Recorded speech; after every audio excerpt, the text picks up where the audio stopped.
We are living in a time where actors are very outspoken about the fact that they channel demons to help perform roles. A lot of people sit up there and do impersonations of other folks, instead of allowing that spirit, but I sit up and I'll pray for a little bit, go in a dark place, go in the bathroom, turn off the lights, look in the mirror. We'll have the light on at first, and then after 1 minute, turn the light off and, and search until you see your own glow, your own aura. And then you watch it change. Wow. And it's a scary thing because you'll feel like some hands are on you and you could lose a little bit of control of what you're doing. But the demon hands, the demon hands are all over you. That's how actors act, is because of the demons. But the aura, changing the aura thing. If you stay with it, you'll be inhabited by something, and then you walk out, the character's with you, and you're inhabited by demons. That was a demon. Gotta know how to say goodbye to it. On top of the fact, you get some good friendships with those demons. That real spells are being used in many witchcraft themed shows. We live in a world in opposition to real spells are being used in witchcraft shows. They're not just making up spells. They're using the real kind, because witchcraft is goodness. All right, so this is that hilarious young lady, I'm gonna call her. I actually can't even think of her name, but she's like this conspiracy lady that I love watching her stuff because it's so indicative of the mindset that I had growing up, and I think of the mindset that my family had growing up.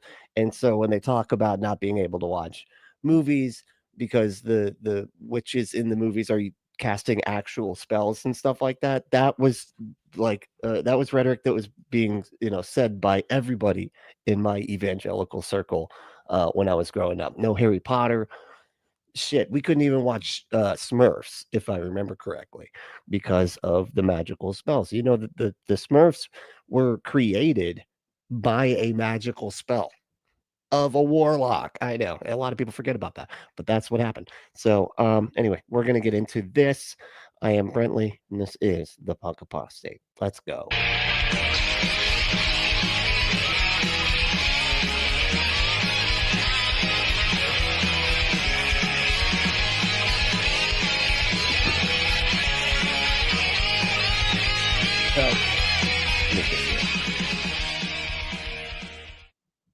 All right. Well, I was kind of just showing the very beginning. I don't even think we were like a full minute into it, but I'll kind of let her sort of do her intro, and then I might skip a little bit since we just watched about a minute of it or whatever. I felt grew me closer to Jesus, but in this in our last video, I recommended some movies that I felt grew me closer to Jesus, but in this video, I want to talk about movies that can actually draw us further from Jesus. And it's the opposite. So she did a good movies that Jesus likes, and now she's doing the opposite. That'll make you that'll distance you from Jesus. If you're a Christian and have found yourself saying it's just a movie, and have found yourself with a very relaxed view when it comes to the things that you watch, I pray that with this video you come to the conclusion that it's almost never just a movie. We are living in a time where actors are very outspoken about the fact that they channel demons to help perform roles. A lot of people say they channel demons. He's just very outspoken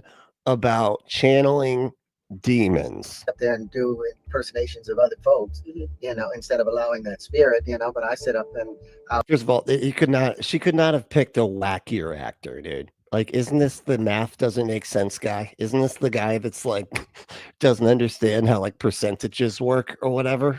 Because isn't that him? I always forget which one is it that's like the math doesn't. I think it's him. It's the guy from Crash, right? Anyway, he is a good actor. He's had some terrific roles, but man, is he crazy. I'll pray for a little bit, go in a dark place, go in the bathroom, turn off the lights, look in the mirror.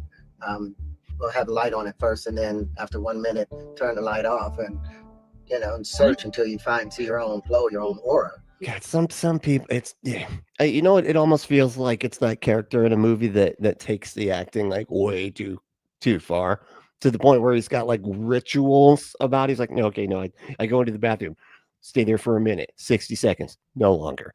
Then I turn off the light. I become the character that I in the darkness. Because if I'm looking at myself, I can't become the character. So I turn off the lights. I become that character as I morph into the aura, and it's just like, oh my God, dude. Okay, we get it. You take yourself very seriously, and geez Louise, man. Okay. And then you watch it change. Wow. And it's a scary thing. Terrence Howard, thank you, Bob. That's his name. That's the guy. Yeah. Wow, look at this beautiful hair, though. I gotta, all things considered, that is some freaking hair right there, dude. Because you'll feel like some hands are on you. It's kind of funny. This actually used to be when I was growing up. This was kind of his is a little bit nicer than mine, but this was the style I kind of had as a punker. And you lose a sort of like that was the name of the hairstyle was, that was how you just didn't have an actual name. It was onomatopoeia. It was just, a little bit of control of what you're doing, but if you stay with it, you'll be inhabited by something, and then you walk out, the character with you, and you got to know how to say goodbye to it. On top of, I didn't know how to say goodbye to it, because otherwise you just stay the character. I don't know what he's saying about that. Like, it's the fact that real spells are being used in many witchcraft themed shows. I love when they say real spells. What the hell do you mean by real spell, dude? Like, it would need, like, here's what it would require to have a real spell. That would require that witchcraft be real, man. It's not. It's never real. Okay. Like, just because some people think it's real or whatever doesn't mean that it's real. It's a real spell. God damn it. Live in a world in opposition to God. And because of that, we have been given discernment by the Holy Spirit for very good reason. So let's practice discernment together today. Let's practice it. Let's do it. Let's do our daily practice. Okay, deep breaths, everybody. Okay, I want you to center yourself. Okay, now really feel your sit bones. I want you to feel your sit bones and really focus on where your bones sit. And dive in and check out some movies and some shows that Christians should be staying very far away from. Let's dive in. Okay, let's knock out about 5 movies and shows all in one shot. Let's just knock them out in one shot. Okay. Because every single movie and show that I have popped up on the screen right now all have one thing in common, and that is witches. Witchcraft. Witchcraft is movies and shows all in one shot, because every single... Okay. Let's see what we got here. Oh, Supernatural? Really? Isn't that like kind of a Christian? I don't know. Never mind. Maybe I'm way off on that. But like, they fight demons. The demons are the bad guys in that one. You would think. Anyway, The Craft. Yeah, I remember that one. I remember the weird thing about The Craft is, and it's one of those things, and I don't know if y'all have experienced stuff like this, where you think you have a memory of you doing something, and then you like watch a movie later, and you're like, was I remembering a scene from a movie that I thought was me doing that? Like, it was really strange, because I swear I remember I watched the stiff as a board. Maybe it's just a really popular thing that people do. Is the stiff as a board, light as a feather thing, right? And I remember, I thought that I remembered like people like it working, you know what I mean? Like being like, oh man, they're so light and they're so stiff, whatever. And then I watched that movie. I was like, was I just remembering that movie? I think I was just remembering that movie. And I was just sort of like so entrenched in my religious beliefs that I was like, I guess, selling that scene of the movie as a story of my own so that I could sell my religion better. But like, no, demons are totes real. Check it out. And then I just described that scene and then was like, that story's mine. And all the people that were listening, like, that's the scene from a movie. What, dude? That's not. Are you just describing a movie? It's like, anyway. Single movie and show that I have popped up on the screen right now all have one thing in common, and that is witchcraft. Witchcraft is something that is very normalized in today's day. It's looked over as not normalized. Okay, I don't think normal would be the right word there. It's normalized in movies because they're movies, man. Like there's also like vampires are normalized in movies because it's movies. as nothing. It's brushed over as nothing, but it's very obvious that people have understanding that there is a spiritual realm that we have access to. And although it is Hollywood, like, because they put it in the movies, that means that people know that there is a spiritual realm because we have certain themes in movies. Jeez Louise. Like, see, this is what I'm talking about. When I say, like, when you set up some kind of, when you set up like an epistemological framework where like the story about it, like a talking donkey making a dude making the dude riding him like look like an idiot or whatever, and they have a debate, and that's reasonable to believe. But like evolution and demonstrative science is not reasonable to believe. Guess what? You can't tell a fact from fiction, and this is what you end up with. Is someone being like, but the themes are in movies, so therefore it must be real. Like, no, that's not how anything works in reality, dude. Hollywood, and although you might say it's just a movie, what is taking you might say that because it's just a movie. place on these sets is very much real. I think for a lot of us, when we think or Okay, how's everybody doing? Feeling okay? Doing all right? It's Sunday. It is we're about to head into the bad day. So but the bad day has not arrived yet. Oh, and it's Mother's Day, right? So happy Mother's Day to all you mothers out there. You motherfucking mothers out there. All right. What's going on? How we doing? Let's see. Who won today? Looks like my screen's actually working. Well, Wolfos won. Did Wolfos cheat again? 940. I'll allow it. 940. Wait, 940. That's 2 hours. Okay. You know what? You're really pushing the limits of what's allowed here, Wolfos, as far as like winning this competition. Anyway, and Brent, you're not much better. Okay, at 943 here. Okay, but whatever. We're just gonna leave it. So Wolfos won. I'll give it to him. He ha ha. Hey, ha ha. Here we go. Wait, 115 minutes. See, you even know what you're doing here, man. All right, with this. Till it starts. What kind of blocked cock? Is that a cock? Yeah, that's a cock. What kind of blocked cock is this? I don't know. I'm honestly, I don't know what you're asking with that last part, but whatever, way early, my goodness. And then Brent was trying to get in on the early action at 9:43 and just barely missed it. But all right, so Brent's second and Pandora's Pinata's third at 10:45, like a normal person. That's not really. That's still pretty early, whatever. But yeah, so top three. That was them. Then we got Baba. How we doing, Baba? Yellow. You're saying hello, but it's, because it's not yellow. What's going on? And playing on that theme, and cheers, blue, Brett and green. Now we're just naming colors. That's all we're doing here. Okay. We got full focus again. Michael, what's going on, dude? Amber. All right. So demon auras, you say? Yes, that was what she said. Yep, demon auras. Or he said, I guess. I don't. Well, no. He just said aura. She said she put the demon, thing on it. But where else we have? And Ryan, what's going on, Ryan? How we doing? Oh yeah, good to see you. And Drusilla. All right, got everybody saying. The hair is a bit too auntie. Okay, for my taste. That's a thing. What, like auntie? Like, that's pretty auntie right there. That's like what like looks too much like your aunt. Is that anyway? Do we all have the same aunts? Like, is that anyway? Doesn't matter. Then we got. So we go for your mind.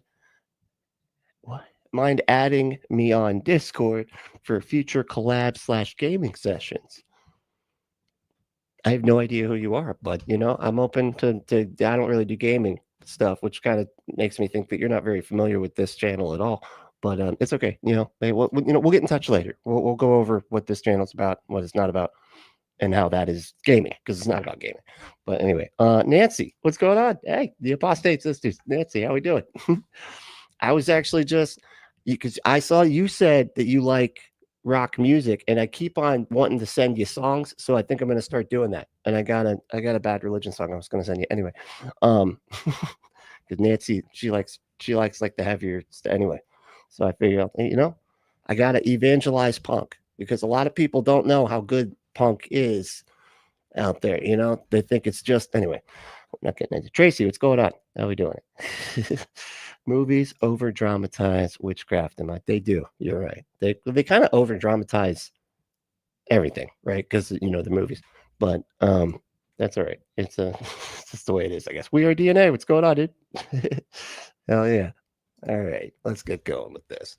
Hear about Christians who were never allowed to. They're all pointing and laughing. Oh yeah, you're so stupid. You're not allowed to watch Smurfs. What are you? You're an idiot. Watch Harry Potter growing up. We can think their parents are taking things a little bit too extreme. Well, that's at least how I felt. But honestly, after knowing what I know now, truly, those parents were not crazy. Believe it or not, many practicing witches truly, they were not crazy today were planted the seed of witchcraft through these movies. This is where many of witches admit to first being introduced to dark magic. My first indoctrination pieces, I guess. Are you kidding? Who says it like that? My first indoctrination pieces into the witchcraft was that movie, The Craft. Actually, it's phenomenal. You know, you can magically change the lights to be green if you have enough super witch powers, you know, which I think that's mainly the only one I really want from that movie, was just being able to change the lights to green when you're driving, because that, you know, lights can be kind of annoying. To witchcraft, and that was actually Harry Potter. That's gonna make a lot of people mad. Harry Potter opened the door to witchcraft in my life. I remember it like yesterday. Amber, thank you so much. Holy shit. So challenge, whoever gets to 2K, because we are close on that one. Amber and I, we're kind of like neck and neck here, as you know, heading up to 2K. So let's see.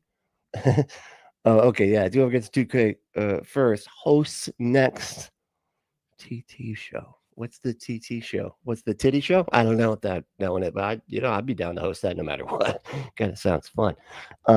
Remember, I'm not good with shorthand. You got to type stuff out, okay? Because I don't know what titty show that we were talking about. Anyway, I'm fine with it, but Yesterday. Power of voodoo. You do. They're right. My name is the baby. What is happening? These are all the people admitting that they were indoctrinated by the movies to what? Go become witches? That is probably the Apostate Sisters show, actually. They literally have those. I don't know how many times I can say it without getting in trouble.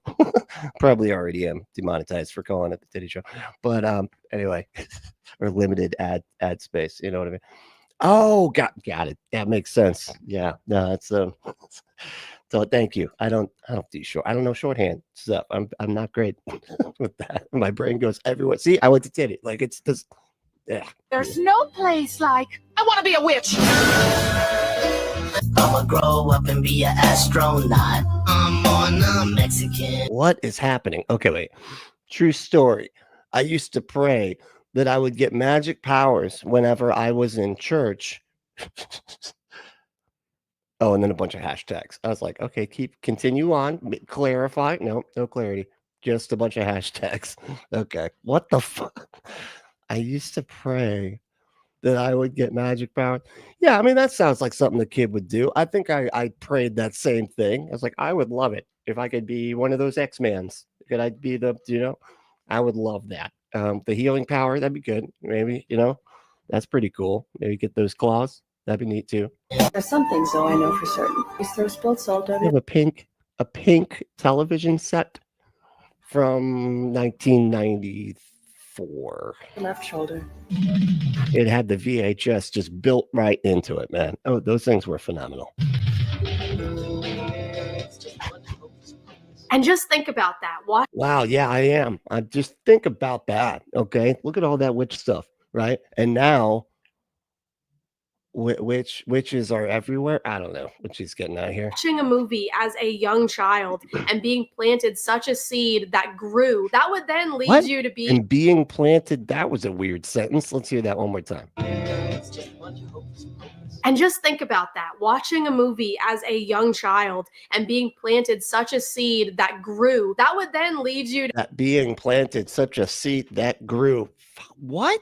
What, man? to be in your 20s and 30s using witchcraft, all because of a movie. And I know many Christians watching right now are saying, Taylor, I would never turn away from Jesus just because I watched Harry Potter. I'm not going to become a practicing witch because I watched the show Charmed. And to that I say, Because that's pretty dumb. You know, that'd be weird. You know what? I'm actually going to not be a Christian anymore because these witches, the witches and warlocks seem to be where it's at as far as the fun magic goes. The Jesus magic, what? You can speak nonsense. That's it. That's basically all they got. And you can fall on the ground and wiggle on the ground, being slain in the spirit or whatever.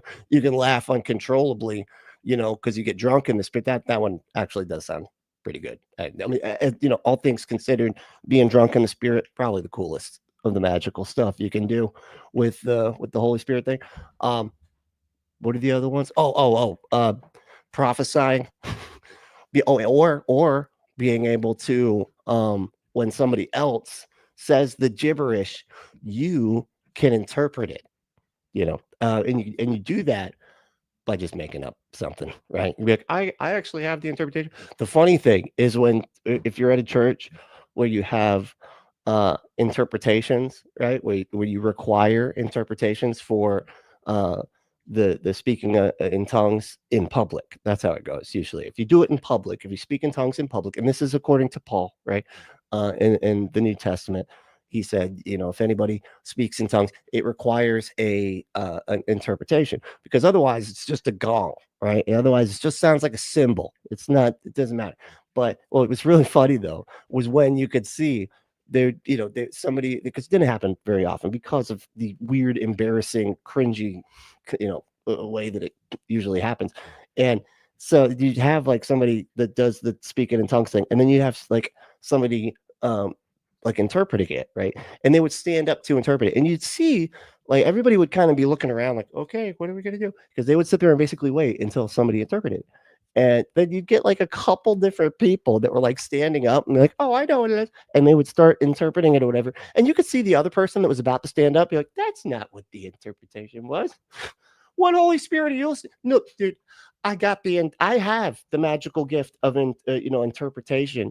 And you're not saying that. You could see it, you know, and they didn't want to say anything after, like, maybe I did get it wrong because that person stood up before me and they said their interpretation. Anyway, but it's just funny because like, you're just making crap up, you know. These people are just making crap up, and I feel like the people that believed they had that gift, they could sense that when they heard somebody else saying the interpretation that was way off from what they thought it was. Anyway, solid point, because same here. But like the famous saying goes, what's up, John? How we doing, man? If something looks like a duck and sounds like a duck and walks like a duck, it is probably a duck. And in this situation, if a movie is filled with things that are an abomination to God, it's probably been an abomination to God. Okay, what? Just like saying that you're like doing witch magic, influenced by you know who. And something that we all discovered together, you can't say his name. He's like Voldemort. You don't say his name. They're on this channel a few months ago, is that there is legit spells in many of the most popular songs ever released. So it should not be that surprising to you that a show or a movie centered around witchcraft includes real spells. Wow, dude. Okay, so you hear that logic. That is pretty funny. It's like, since we know for a fact that musicians put like real spells into their music and cast spells on their listeners, since we know that is true, it shouldn't be very surprising to think that, you know, they actually put real spells in movies. So, I mean, really, if this, then that, come on, dude. This is flawed right here, over there, because that's not a thing. Jeez. I mean, them believing that they're doing that is dumb. If there is like a musician that's like, I'm putting spells on my listeners, that's dumb, because no, they're not, because spells don't do anything, man. I memorized the spells. I actually did. Like, I memorized what was written in the script because they were real spells. There's a rumor that production was called by the real witches of New Orleans saying you're playing with fire and you got to change up your chants. It's true. So in season 1, when I was the writer's assistant, I wrote the chants, and I would go online and like look up spells. I was like, why not? A woman in New Orleans who was like, It was so funny, dude. I looked up, I found, I didn't realize for the longest time that, remember the movie Child's Play, right? And that whole, do you remember like what it was that caused Chucky to be Chucky, the murder doll? It was a spell, right? And it was like this spell that was sort of the whole plot. Spoilers if you've never seen Child's Play, sorry. Not the remake, that one was much more realistic. Just so weird, just me even saying it that way. That is actually the way it was. But the old one, it was like the dude, the bad guy, Charles Ray, he was into voodoo, right? And he gets in a fight with this cop that's just always right about, it's a cat and mouse kind of thing that had clearly been going on for like decades prior, where it's this like main cop is always going after this main bag. It's kind of like a Shredder and Ninja Turtles kind of situation, right? And he's constantly going after this guy. He finally gets him, and he's, tracks him down to a toy store. He shoots him, right? Now, Charles Ray knows that he's dying, and so he's got to figure something out, right? And he knows this voodoo spell, and the voodoo spell is to switch bodies, right? Just get the old soul and just pop it in somebody else, and then you got a brand new body. You're not dying anymore, right? And so, but he was in a toy store, no bodies around, right? So you had to get creative, right? And so he grabbed a good guy doll, which is ironically named. And he grabs the good guy, and he goes and he puts his soul into the doll. That's the story. That's the thing. And then the rest of all of the rest of the films, pretty much, his goal is to get into another body and into a kid. He's trying to kind of like relive your life from childhood on, because he would put his soul into a child's body. I know. Hey, look, I didn't write it, right? I would say, and this is my thing, like when Halloween came out and they were like doing the remakes in the Rob Zombie, I always thought it'd be cool if Rob Zombie did a remake of Chucky and had him like at the very beginning of the movie. It goes from the doll, and then like halfway through the doll, he gets in the kid. He accomplishes his thing. Then from then on, it's a kid going around killing everybody, man. Oh, that'd be cool. Anyway, I was at Barnes and Noble. Because this is all one story. Hold on. And I was in Barnes and Noble, and I found a witch book, right? And I thought that that was all made up for that movie, right? Turns out the Chucky ritual thing to get that gets your soul put into somebody else's body, that's real. That is a real spell from a real witch book. See how saying it's real doesn't mean anything when people are insane when they write stuff down. Just because they made a movie about it, none of it's real, man, because witchcraft isn't real. Voodoo isn't real. It's just stuff, superstitious stuff from like 1.5 million years ago, dude. Anyway, but wouldn't that be a better Chucky remake than whatever the heck that technological crap was? That anyway, I think that you're playing with fire. I think that you're, what are you trying to do? You're putting these spells in everybody's living room all across America. Like, just splashing spells all over everybody's living room, just spattering them all over the place. You were like cursing everybody watching your show. You're cursing everybody watching your show. That is hilarious. I don't know. That's just really funny. They recreated that movie, The Craft, and they had the witches before they would do a scene to cast spells and then to invite the actresses to come into this circle with them while they were releasing spell words over. Dude, look what I found. Look what I found too, by the way. I know it's a little off topic. Can you see it? This is Jolt Cola. I don't know if you've ever, like when I was a kid, this stuff. We can think their parents are taking things. Oh my goodness. I just messed everything up. Hold on. Yeah, there it is. Can you see it? Where is it? There it is. Jolt. Yeah, Jolt Cola. Do you remember that stuff? Apparently, it's making a comeback. And I found one at the store. And so I was like, dude, I got to have a Jolt Cola. I haven't had one of these since I was like 15, I think. Anyway, sorry to mess everything up just to be like, look what I'm drinking. some extremely high caffeinated stuff. So we're in for a fun time, right? People are playing it in their home and it's entertainment. And you know, Charlene, I always say the first part of entertainment is enter. So be careful what's entering your home. Every time it seems that That was really good. That was funny. Hello, entertainment. What happens? It enters you through a hole in you, dude. And if you want something to enter you, go to adamandeve.com. Enter code word Brentley at checkout. It is entertaining too. It is entering and it's entertaining.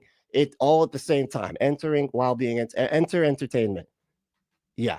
Go to adamandeve.com. Enter code word Brentley at checkout to get 50% off almost any one item. 6 free movies, 3 free gifts, and free shipping on the whole order. Go to adamandeve.com. And yeah, get your butt some stuff. They have everything. All right. Adamandeve.com is America's #1 adult toy dispensary. And they've got everything you can possibly think of. None of it is being touched and tried out and tried in by everybody in the aisle at the store. You can avoid all of that by just having it sent directly to you, completely untouched, you know, and not tried prior, because that is just not sanitary. It's just, you know, and it's kind of gross. So yeah, just get your stuff, get your butt stuff sent direct, and get your butt that stuff. Yeah. Anyway, go to adamandeve.com. Enter code word Brentley at checkout and get your butt that stuff. Right? Kind of like selling, like letting everybody know why that catchphrase is the way it is. Get your butt some stuff, you know. You know what I mean? Butt stuff. You know, it's funny. that someone tries to make a film about witchcraft, because they try to market it, they have to distort it to make it into something either evil or silly. Isn't that Dorothy? Looks like Dorothy. And it is something that is very, very sacred. Bruiser was really into it. It's sacred. That's what I was thinking. She's very much Wiccan, you know, and so she really had a certain understanding of it. I think probably that even though I was into all that stuff, I think she had a really deep understanding of it. I know on the set when I would come. It was a good movie. I really enjoyed that movie. Like that was one that I feel like I've watched several times. I like 90s movies though. I don't know. Maybe I'm just a little biased towards those because they have kind of a nostalgic thing for them, you know. But anyway, I should be reading from the Kabbalah if she was living it. It's strange to hear this coming from me because I used Tsunami said she was Dorothy. Okay, thank you. That's right. She was Dorothy and the one with the rollerblading monsters and the witch that switched heads. Because she wanted Dorothy's head. And it's if you haven't seen that movie and you're just like, what? Somebody was switching heads? That's not a thing. What are you talking about? Dorothy just sang a song about a rainbow and stuff. What are you talking about? to believe that you're born, you live, you die. That's it. But I have witnessed things that have proven different. And again, this should not be surprising. She's witnessed things that have proven that we don't just live and die. That was their thing. I think it was only 2 months ago that I shared in a video something my dad shared with me, which is that Hollywood is named after the Hollywood that was used in witchcraft. So the Hollywood. Oh my God! It's a type of wood that you make magical sticks out of. Right? Have you seen Harry Potter? Yeah, those. It's a wand, right? A wand is made out of Hollywood. Oh my God. This stuff is so obviously true that, the magic and all that. And center and the root of Hollywood. The fruit of Hollywood is. Have you ever heard of the term movie magic? Like it makes sense, like just purely from a metaphorical standpoint. Because I'm not even going to go out and say that this isn't true. I don't know if it is, but if it were, it doesn't matter, right? Because there's metaphorical value there or whatever. It's just saying like, oh man, there's movie magic. So we call it Hollywood, just like what, people that did magic used to make their magic wands out of. Okay. Cause yeah, it's movie magic. Like whatever. It's just like, I swear, like, this is where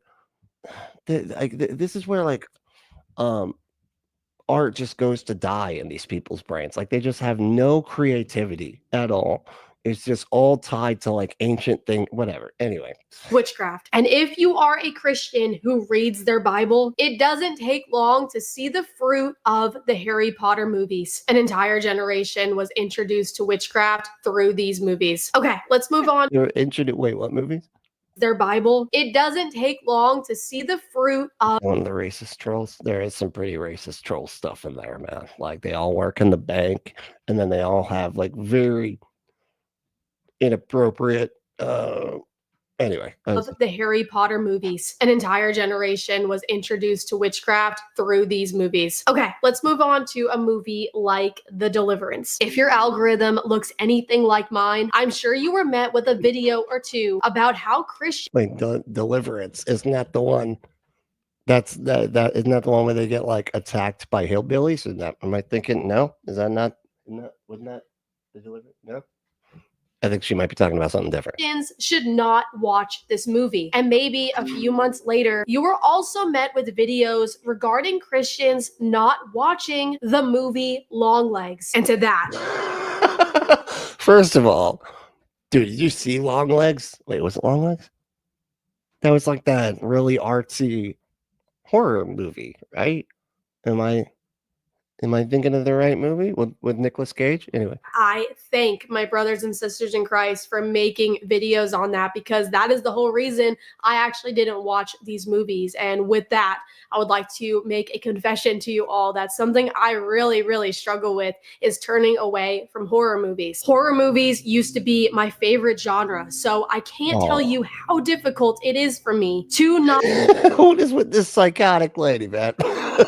Why did she look? She's like about to kill him. That's what's happening. It's like after he doesn't know it, but after this movie's over, well, I'm going to cut him up into little pieces and put them in the floorboards. But you know, anyway, enjoy the movie, buddy.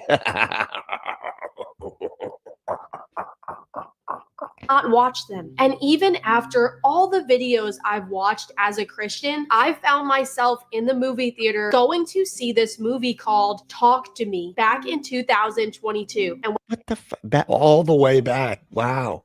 That was like forever ago. How did you were alive back then? When this movie started to get going, just about 30 minutes in. It's crazy to see. And this is, I don't know. Like I said, like this is the way I was kind of raised, right? That all this stuff was real, and that's why we couldn't watch a lot of these movies. That right there because there's the horror movies are fun, right? There's this aspect of like the fear in your brain, like the way that fear presents itself in your mind. It's exciting when you know that it's not real, right? Like there's that like having that kind of like heightened emotional whatever, you know, it's just it's fun. It's just like a roller coaster. When you know you're not actually at risk, it's fun, you know. And movies and horror are kind of the same. They kind of tap into that same part of your brain, of the pleasure center, where fear is actually fun when you know there's nothing to actually be afraid of. When you start saying that there is actually something to be afraid of to children, right? That screws up that whole part of the brain, really, and it makes this type of stuff traumatizing, because you remove the one key aspect of enjoying this kind of entertainment that makes it safe. If you start telling little children that this shit is real, that these monsters exist, that this kind of magic is something that you can actually learn to do and it works, that's dangerous. That can be traumatizing to children, right? And I think that's what happened, because I was terrified by life. Like I was, I mean, there was other stuff as well that I'm not going to go into, but there was other like trauma and things like that. But that was a big part of it too, where it was like adding to fear and making it seem like the outside world was terrifying. That there's this evil world out there where there's just warlocks and witches and demons around every corner, right? And it's just, you know, you get stuck in that kind of like fight, flight, or freeze response in your nervous system, right? And it really is actually damaging to kids. And that's why like teaching them that this stuff is real is so harmful, right? And it's like, yeah, I would actually say that kids shouldn't watch horror movies if they were taught crap like that. You know what I mean? Because then you can't, it's going to screw up your ability to like not expect that sort of thing to happen in real life. Anyway, but yeah, it's kind of fucked up when you tell kids that that stuff's real. I instantly knew that I shouldn't be watching this movie, but I didn't come alone, and I have a very people pleaser personality that I wrestle with as well. So I wonder where you get that. That's another right there. People pleasing is a trauma response. A lot of times something that is cultivated in high control cult-like environments where you have low self-efficacy, where you believe you can't really do anything, you're going to mess everything up because you've been like taught that, hey, you can't do anything right. You got to get permission from the cult leader, or you got to get permission from leadership to make any decisions, do any kind of thinking about anything, even all the way down to like what is right and what is wrong. You got to get somebody else to tell you what it is, because you can't actually think anything because your brain's broken, you were born broken, you're evil, whatever. And so but that is a big part of it too, is the people pleasing. That's a big aspect of like what complex PTSD presents, as far as like people that were raised and got the complex PTSD because of religious indoctrination and shit. I was like, all right, we're sticking it out. And I cannot tell you enough, I wish I didn't watch this movie because it stayed with me. I felt like it never left me. I still feel like it is stuck in my subconscious mind. It's actually the last horror movie that I officially watched because of that reason. The movie did seem pretty scary. I didn't see it, but that was one that did look pretty creepy. It was like that Smile movie. Holy shit, that movie was scary. I don't know. Just the visual of the people just like smile, terrifying. That movie freaks me out. Like I still won't go back and watch it. And apparently they made a second one. I won't be watching that either because that visual, the smiling, it's creepy. This was like no horror movie that I ever watched. I grew up with all of these ones that I have popped up on the screen, but the levels to extreme that these horror movies are getting to now are actually really scary. I mean, this whole movie was about inviting and letting demons come into you. Not to mention that there was a whole... And if you want somebody to come in you, just go to adamandeve.com and they got all the toys that'll help them do it more effectively and more pleasurably. Some of them even vibrate, right? And you got loops. They got loops if you want to make it more comfortable. Like on the entrance. Remember we were talking about the entertainment, the entering. It makes it more... It makes the entrance of the entertainment. But anyway, go to Adam and Eve. Do the whole thing. Go ahead. Scene that mocked Christianity, that had a Christian come in the room and invited spirits to come inside of him. And it was really a confusing and disturbing scene. What? And again, I wish I hadn't seen that movie. But truthfully... Hold on, what? Hey, Henry, how we doing? And Top Tester. Wow, a bunch of y'all shut up. Sorry, I haven't been looking at the chat like I'm supposed to. But Henry said they are my favorite genre, along with sci-fi. And this is funny. Or let me just ask you this. I've heard people say that horror specifically requires a sci-fi aspect. So what do you think about that? Do you think that's true? That that in order for it to be horror and not thriller, right? Because you got thrillers too. But horror requires like a sci-fi aspect, some type of supernatural thing, right? Otherwise, it's just a thriller, right? It's just like some crazy person or whatever, harassing somebody else, whatever, those type of movies. I used to call them crazy lady movies, but they've branched out from crazy, like Basic Instinct and The Crush and things like that. They've branched out. And so, I mean, I guess they had Fear and stuff back then too. So there was, they had branched out prior, but like it wasn't as branched out now as it is in this day and age, where you just got crazy people movies, right? Just crazy, almost like like that show You or something. Anyway, I don't know. None of these movies are any different. And I never thought I'd be the one to say Christians should not watch horror movies, but knowing what The Deliverance, that was the Top Tester said Deliverance. That was the one with that'd be a thriller, right? Like in that whole dichotomy there, right? Because you got like Deliverance wasn't supernatural, right? And it was just they were just inbred crazy people, right? I know now, and also just growing with Jesus. The closer you get to Jesus, the more you just don't want to watch this content. Hillbound Hillbilly, how we doing, dude? Said holiday placement can be it can be a useful tool in mass conversation or mass conversion. I don't know what the context is actually of what you're saying. I probably shouldn't have picked that one, you know, because you weren't really addressing me at all. So I don't know exactly what you're talking about there. But anyway, yeah. I understand that in some of these movies, light overcomes darkness. The power of the cross defeats the demons. I get it. But at what a cost? I mean, do you remember how that movie ended? Okay. Didn't actually have the best ending. Just saying. Yeah, the good guys won, but at what a cost, right? But it's not just a movie. And you're going to see in a second that what goes on behind the scenes of these movies is very spiritual. And it is a very spiritual process in just making a movie alone. So let's talk about the movie Sinners. I want to use this as an example. You don't think the words like, you don't think sci-fi includes is supernatural? Huh. Okay. I guess that is the distinction, huh? So like then magical type stuff would be different than science fiction. So if it has a science-based explanation in the like, so we'll take like The Thing, right? That movie was science fiction horror because it wasn't a magical monster, it wasn't a demon, it was an alien that had spider legs coming out of people's faces and crawling around with a severed head with little spider, but it's not a demon. So that means it's sci-fi and not anyway.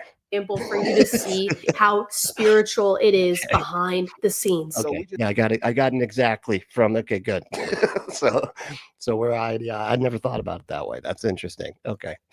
Fascinating. We found out there was real witchcraft being done on the set of the movie It was real witchcraft done at the set of Sinners. Dude, that movie was phenomenal. Holy crap. I haven't seen a movie that good. Can you go back now? I haven't seen a movie that good in a long time. And yeah. My goodness, what is going on? Okay. Yeah, that was an awesome movie. And definitely check it in IMAX or like the Dolby, whatever one has like the strongest sound, you know, where it really gets to the bass and you can feel the that's how you want to see that movie. Phenomenal. It like a horror movie that's like legit that also has like a musical number kind of thing. Awesome. Incredible movie. The Nigerian British actress Wunmi Mosaku, she plays an actress named Annie in the movie who was also doing witchcraft. Here's what you guys didn't know. She actually had a real hoodoo priestess on set. Real hoodoo? What is hoodoo? Are they not allowed to say voodoo? Some crazy person. I'm not crazy. You're crazy, right? What the fuck? Did you just make that? Did you just make that name? Hoodoo is a real practice, and we had a hoodoo consultant. And wait, hoodoo is what? First of all, hoodoo sounds really funny. I don't know. That does not come off sounding very scary at all. It just sounds like something a kid would call like the uncle. Uncle Hoodoo is here. Oh, look at that Uncle Hoodoo. Hey, Hoodoo. I spoke to hoodoo priestesses. So it is very much grounded and real and practiced. Key aspects include root work, which involves using plants and herbs, and in conjure, which involves communicating with spirits. In other words, talking to their ancestors. And that's what Christians were going to say, that they are actually talking to demons. Ancestor worship is like an ancient thing, dude. Like that's been around for like ever, as far as I can tell. But that's okay. Guys, there's only one. God, they're like so scared of the dumbest stuff. I swear to God, these people are the easiest people to manipulate because they believe in the dumbest crap. It's like, and in conjure, which involves communicating with spirits. In other words, talking to their ancestors. And that's what Christians were going to say, that they are actually talking to demons. Wait, okay, but which is it, man? Because if you're talking about them talking to their ancestors, that isn't that different than talking to demons? But you're just making that link and just saying that they're the same thing. When They're not. Like, talking to your ancestors is not the same thing as talking about an evil mythical monster created by God that, you know, followed Satan or whatever during the first war. Guys, there's only one spirit that needs to be inside of your temple, and that is the Holy Spirit. Which will lead us into our And next. if you want a spirit inside your butt, go to Adam and Eve. Hold on. Sorry. All right, too many ads. Too many ads. I know. I was. Oh, you're right. I got to pull it back. You know. And if you want somebody to pull out, just go to Adam and. Okay, sorry. Never mind. You know, it's too many ads. It's like I'm getting carried away. Next video discussion or next video, which is something we've talked about a little bit on this channel, but I really needed to include it in this video a little bit because this is very much going on, and this really shows you how spiritual the. What's up, Ryan? Ryan said Christianity never borrowed deities, traditions. Yeah. It borrowed traditions, not deities. Okay, it sounds like there's some kind of conversation going on in the chat, which sounds riveting. I'm going to go back and have to check it out later. But yeah, some crazy person said my uncle was a demon. He had to exorcise him to get him out of his apartment. Okay. Movie making process is and how it is not just a movie. The actors that are in the movie know very well. It's not just a movie. It's a work of art. Okay. This is a collaboration of humanity to the nth degree where we finally have a piece of art that we can present to the masses that make you feel like you are inescapably in another place, in another time, feeling the emotions of the people in the movie. It's not just a movie. These are actors. That it's not just a movie. Again, we've talked about it a little bit on this channel before, and it's something that many music artists do, which is that they invite spirits to help them perform. It's so important to know. Hey, demons, look, I'm having to hold the fort down all by myself. Is there any way that maybe y'all could help me maybe with the hip action? I know, you know, that one's there's a hip movement that I kind of need some help with. Y'all could just grab do a little bit of this. While I'm that many actors are doing the same thing. Terrence Howard, who I was actually a very big fan of, has been very open about the fact that he does this, along with Taraji Henson. Nancy is like, meanwhile, these actors are like, I finally landed a role, right? And maybe because of the superstition, right? They were like, oh, and I finally did a witch blessing, and that was the role I got. Therefore, witchcraft is true. My Empire fans definitely know who I'm talking about with these two people, but both of these people do this, and so many others, you guys. Your mind is going to be blown because mine was too. I thought it was just these two people. Yeah, but yours tends to get blown way too easy. Okay, my goodness. I was wrong, and this is very much going on. Your brain is basically like a handkerchief, okay, just getting blown all over the place, just constantly. Behind the scenes of so many movies. Okay, let's move on. And my boys, just give me 2 Your brain is basically Ron Jeremy's, just getting blown. Seconds here because you probably don't watch the show, but you probably know a girl or two that watches it because it is a very famous show. Ron Jeremy was this guy that used to be in a whole lot of adult videos, just for the younger, for the younger crowd. I know. I don't think they know. I don't think they know the Ron Jeremy is okay, but he's pretty famous. He was in what was that racist movie? Boondock Saints. Yeah, he was in that one. Been a very influential show, and it's actually a show that me as a Christian, embarrassingly enough, have been watching for the last 3 years. A lot of confessions in this video, but you know what, we all wrestle behind the scenes, and as somebody who loves movies, it's an area of weakness. I actually wrestle behind the scenes too. That is probably one of my favorite things to do, you know. And if you want to have fun wrestling, you know, you can pick up some handcuffs and stuff and go to adamandeve.com. They got all the stuff for like some real fun wrestling stuff. I don't do pro stuff. No, it's mostly fantasy with some kind of dominatrix type of stuff. Anyway, but it's like, anyway, go on. For me, it's an area that I am always actively trying to make better choices in. And the show that I want to talk about really quickly. Oh, you haven't seen Boondock Saints? Yeah. It's It was not the way I remembered it. Let me just put it that way. You go back and rewatch that, and you're like, what? This was in the movie that I like so much? Is Bridgerton. I literally have watched every season of this show as a full-blown Bible reading Christian. So I know full-blown Bible reading Christian, not like those non-Bible reading Christians. Not like those Quran reading Christians. What the fuck? What are you talking about? Oh, I'm not alone. It wasn't until this specific season that I accepted the fact that I cannot watch this show anymore. Truly. Oh, the one with the writer lady. Yeah, Nikki likes this show. Yeah, she's a writer, right? And a lot of stuff. A lot of stuff is going on. I was going to, maybe try to do a recap. No, there's too much. There's too much. She's a writer, though. That's the main thing I'm with. The acting and just the whole production is fabulously done. But there is no fabulous is exactly the word I would use. Ignoring the fact that this show is full of everything the Lord hates. Gossip, driven by sexual desire. Gossip. I like how she starts with that. It's full of everything that the Lord hates. Like gossip.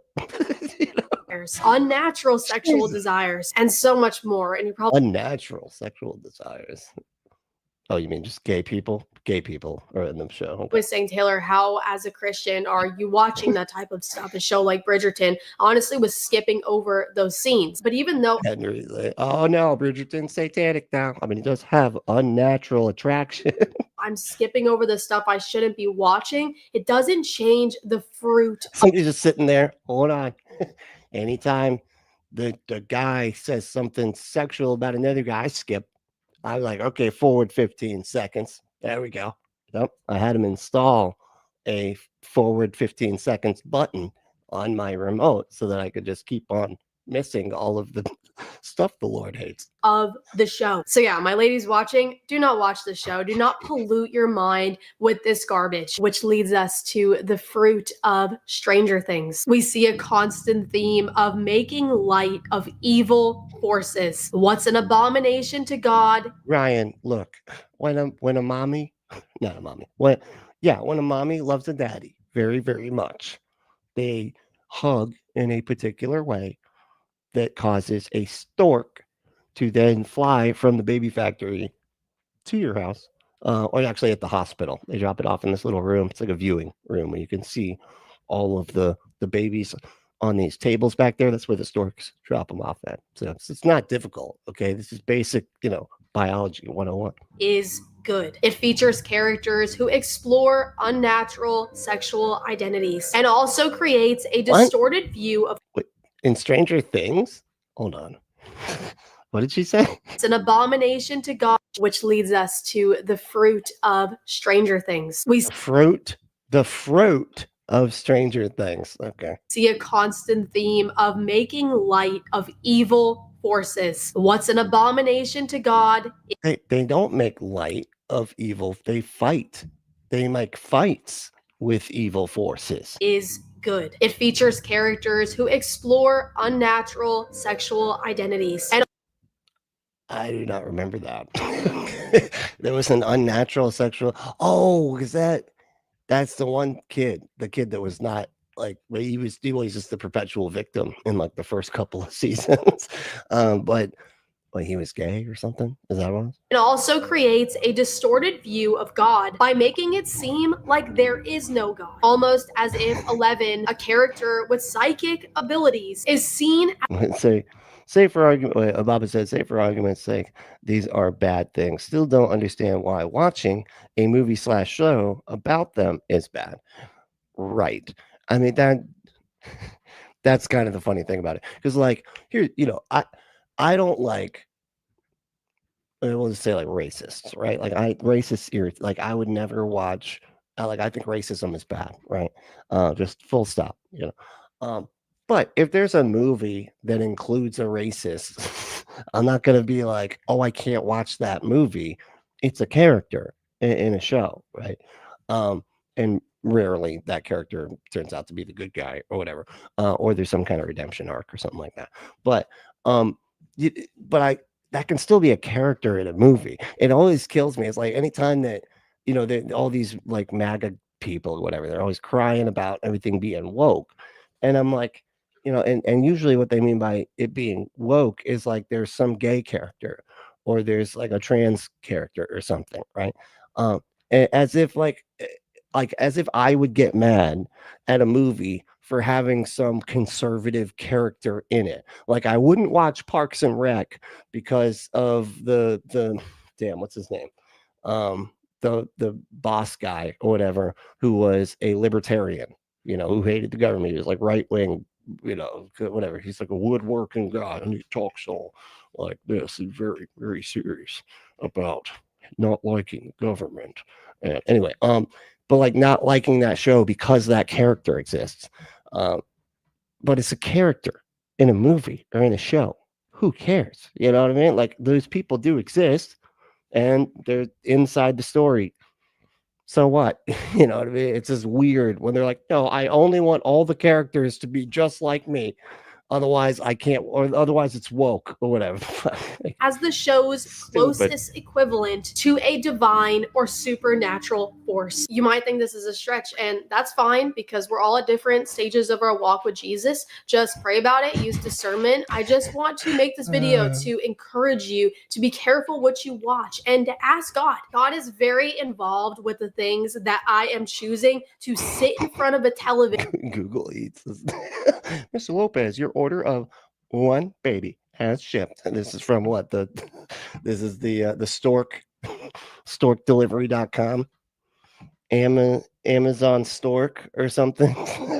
That's where you order your baby from. Vision and stare at for an hour and a half, as he should be, because we are basically meditating on something that we're watching. Okay, I want to close this out with an animated show that I personally did not know about until I went to research. We are basically meditating, which is already a scary word. She doesn't think that you should ever meditate because, you know, she wants everybody to be on edge all the time, you know, and not be reasonably resetting your nervous system without the use of drugs and alcohol. Anyway. For this video, and you might be saying when I go to show you this show, how could Christians possibly be watching this show? Yet studying for this video, I saw many Christians asking other Christians if they should be watching this show. Still, you might be saying, how could a Christian watch this show? Guys, we are all at different stages of our walk with Jesus. I don't want to even tell you what I was watching my first year walking. Yeah, I got it, Emery. Because we eat the baby, silly. We are atheists around here, so that's, you know, common. That's just a common cuisine, right? With Jesus. That's why we all need to help each other. You might be on steak, but someone else, they might still be on formula and they need you to help them. But this show is called The Has Been Hotel. And to say that this show did not take the world by storm would be a lie, because just the pilot alone. Oh boy. Oh, we do have Atheist. Said, how does something create itself from nothing? I read science. How does that work? Yeah, that's a good. I don't know. How does a God do it? Does a God create itself? Like, you know, because here's the problem. If you're criticizing how, like, our science theory on, like, where, you know, the Big Bang or whatever, cosmology, then how did a God come into existence? And you're like, well, it just always existed. Oh, so you're like, I got a made up characteristic that takes care of that for you. You know, as long as you just decide that the made up thing also didn't need to be made, well, then we're good. It covers all of the bases. On YouTube of this show has 116 million views. 116 million, you guys. And unfortunately, some of those people are Christians, and that might be you watching. Maybe you struggle to not watch. Has Been Hotel. Like, this is so weird. And I saw several shows that were like criticizing, or not shows, I'm sorry, several Christian YouTubers that were criticizing this show, Has Been Hotel. This is an adult cartoon for adults. Like, they say the F word constantly. Like, it is not for kids, you know. And so it's just so strange that they're like, don't let your kids watch the adult show, man. What are you talking about? Has Been Hotel, and I checked it out, so I understand the appeal, but at the same time, let's back it up and let's look at the fruit of the show. The warning, it's not good. Okay. The show Has Been Hotel follows the story of our main character, who goes by the name Charlie Morning Star. And being someone who has never watched the show, maybe you haven't watched the show before either, hearing more Charlie Morningstar, it stands for Jesus, because Jesus was labeled the morning star in the Bible. Oh, wait, oh, I'm sorry. Yeah. Oh, I'm sorry. It also labeled the devil as the morning star. I don't know why they did that, right? That seemed like kind of a fluke or something. I don't know. They made some, I mean, not a fluke, but like some sort of like little mistake. That I don't know. Somebody was like, "Wait a second, do we already use the morning star thing for Satan?" But I really like that for Jesus too. If we could just could we just do both? Let's just do both. You know, forget it. You know, nobody reads this stupid book anyway. You know what I mean? Morning Star. I'm like, okay, so this is definitely biblical. Mind you, I know nothing about this show when I went to go look it up. And I was just looking into this character alone. And it says species, demon. I'm like, okay, what is going on here? And then it says origin, hell, father, Lucifer, mother, Lilith. Who created the show? And in the very beginning of the pilot episode, we are— Look at that. There is a demon star just out the gate. With the look, it's a donkey, not a donkey. It's the other one. What is the other? A goat. That's what it is. It's a goat. So it's got, these are the ears, although their ears don't really do that. But the horns and the nose. Anyway. Met with a pentagram. It didn't take long for me to come to the conclusion that this is the devil's chosen. Like, you know, the Chosen series, this is the devil's chosen. It's the Has-Been Hotel. But yeah. Really, man? I don't think that's anything like the Chosen, man. Like, what? The Chosen is like, it's trying to be like a realistic Bible show.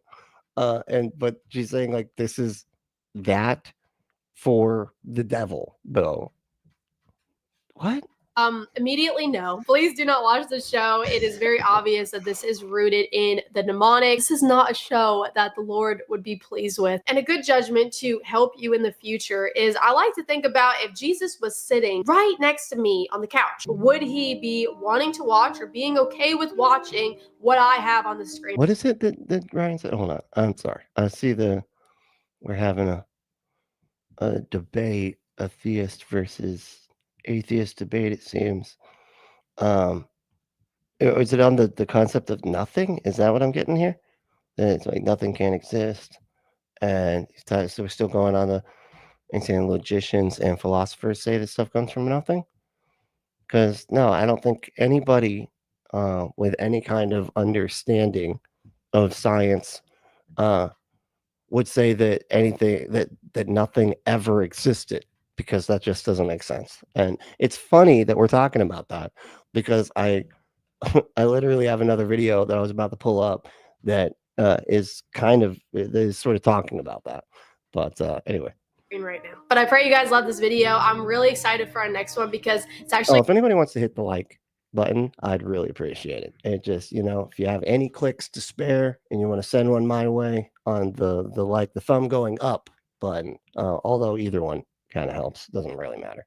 But one that I've been wanting to make for a while. I've just been waiting for the right time and for us to be kind of on this topic. So I'm very excited, and I'm excited to put it together for you guys. And I will see you there, and I'll also see you in the comment section of this video. God bless you guys. And cool, fun stuff.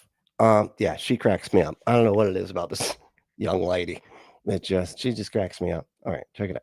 So I found, where is it? There it is. Look at this.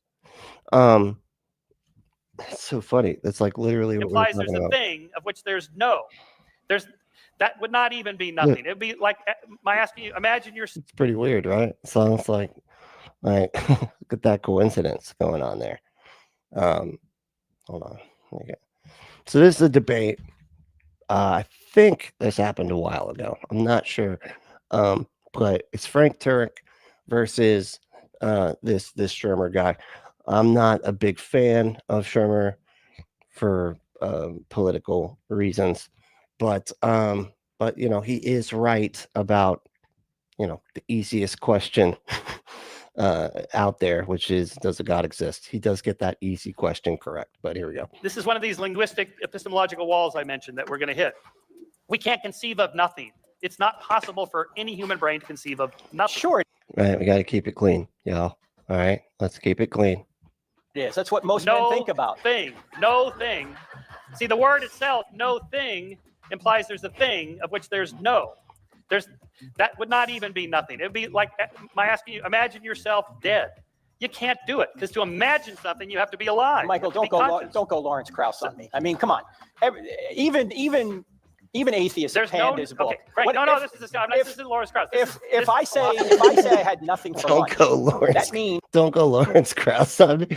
What is that, like assaulting a woman? I had no thing for lunch. I didn't eat lunch. It doesn't mean I had something called nothing.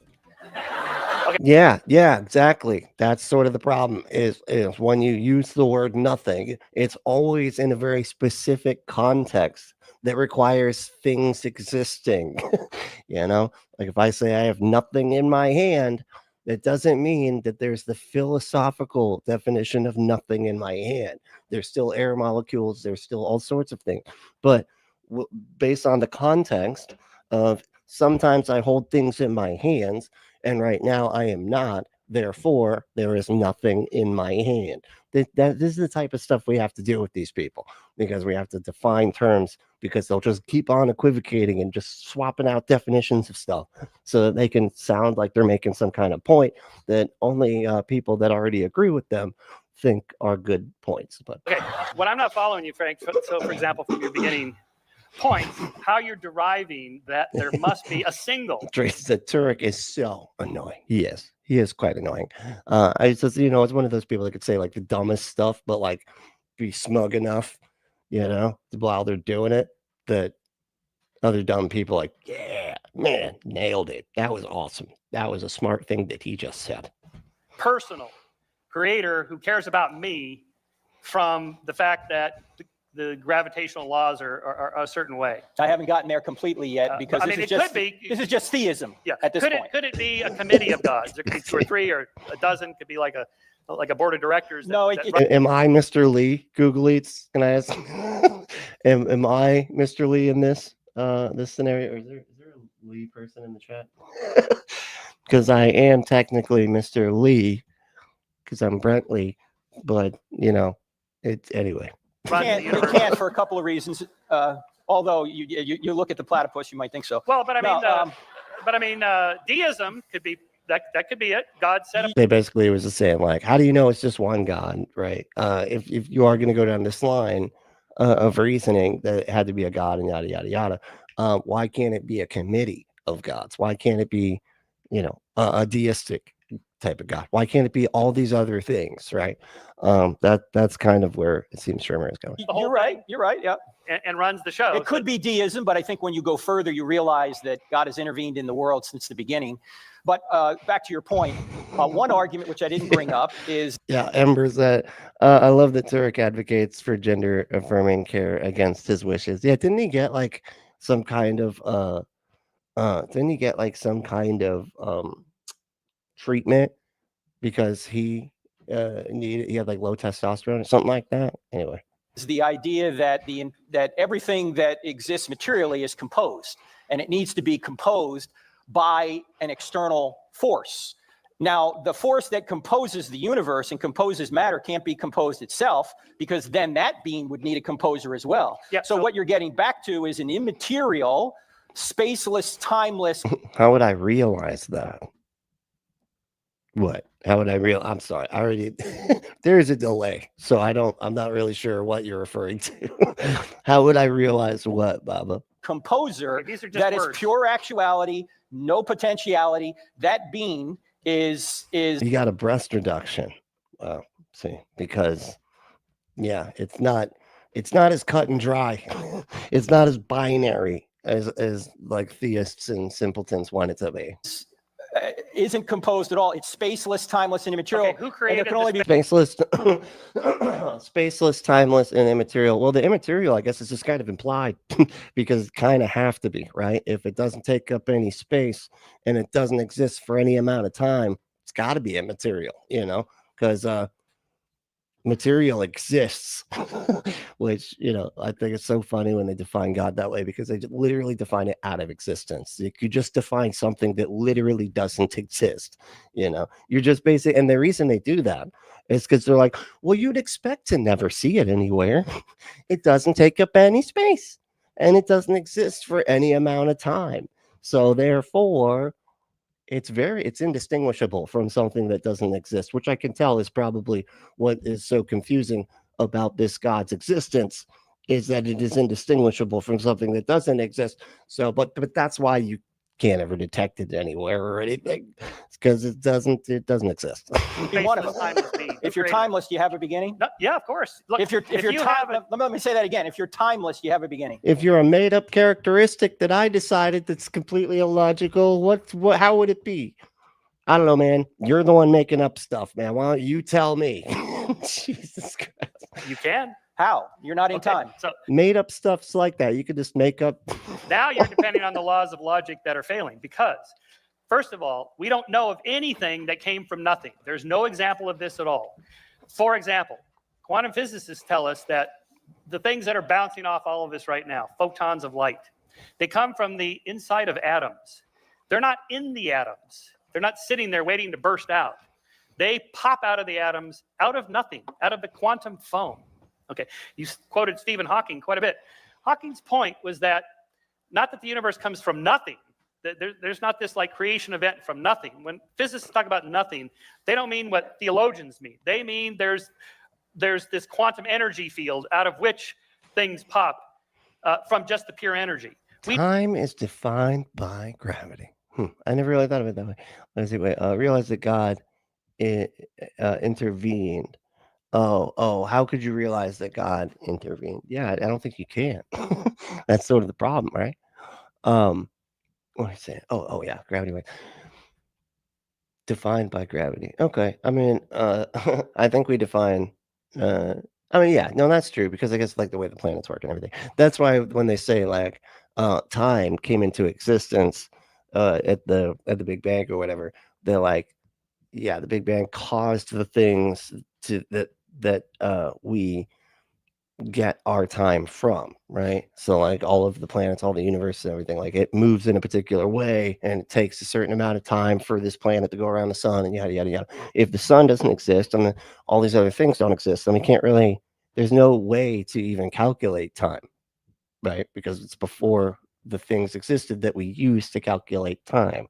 But anyway, I don't know if that's what you're trying to say or not. We know of nothing. Okay, this is one of these linguistic epistemological walls I mentioned. That in the Big Bang, I think, I don't know because I'm not an astrophysicist or whatever, but I think the Big Bang is becoming rapidly an outdated model that we're having to look at because of all the new evidence that we have, which kind of shows some inconsistencies as far as the expansion goes.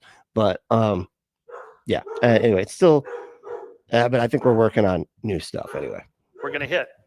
We can't conceive of nothing.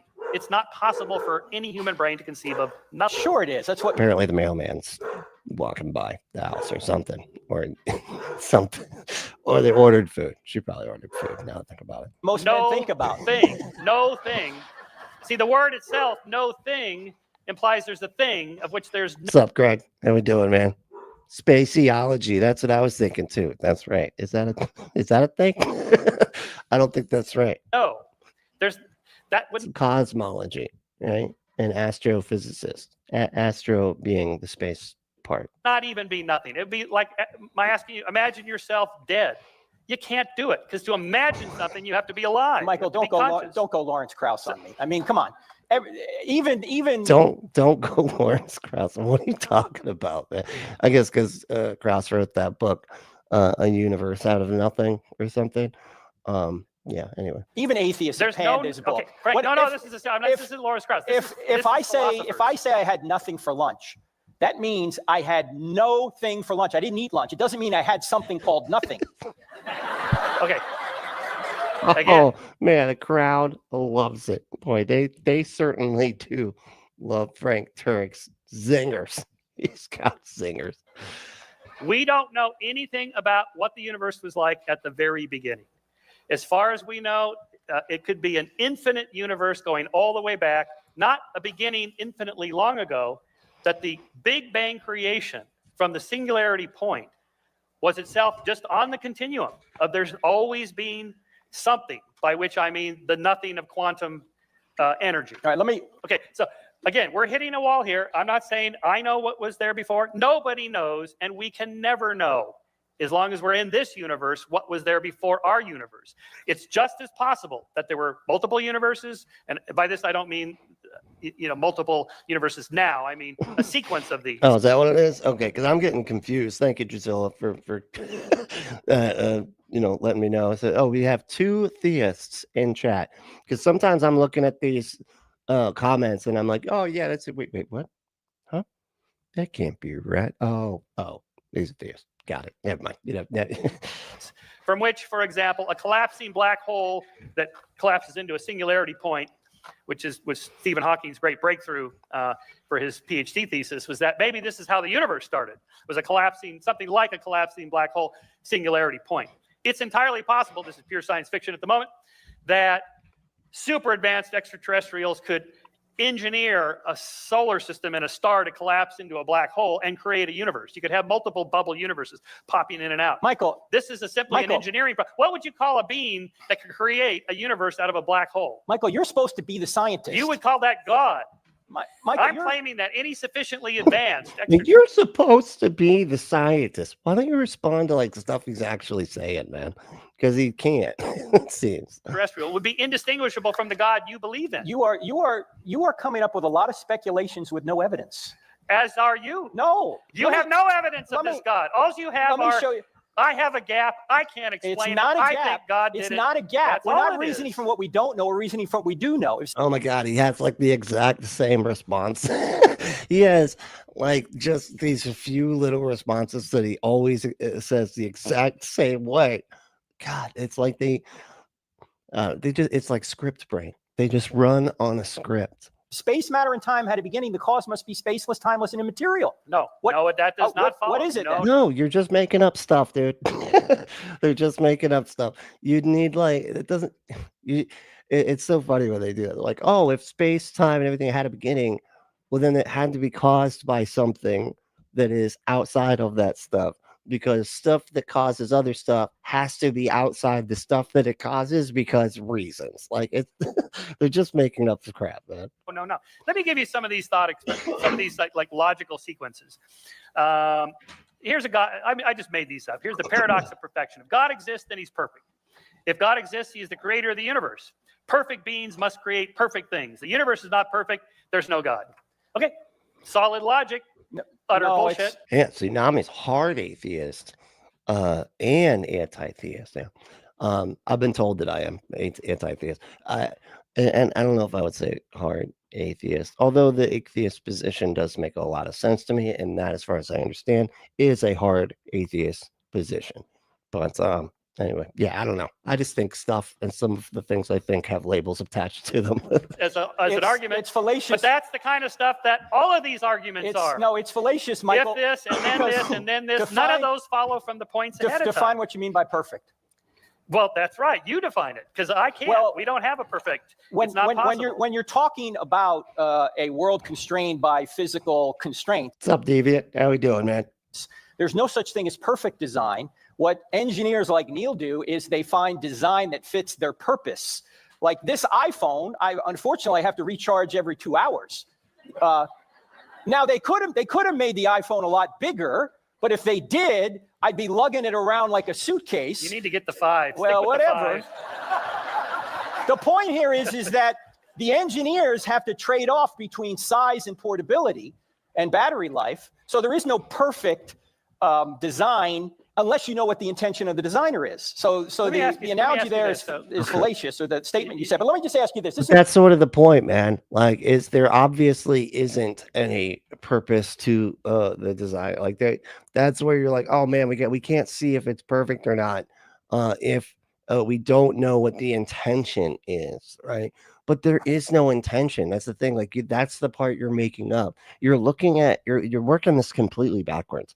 You're deciding what the intention must be based off of the universe that we have currently, and then you're just looking at it and post hoc rationalizing what the intention must be, because you're like, well, the creator has to be perfect, so their intention has to perfectly be coming true, and you just keep on following that like reasoning. It's not really even good reasoning, but like, I mean, I guess it is reasoning, but it's not good reasoning.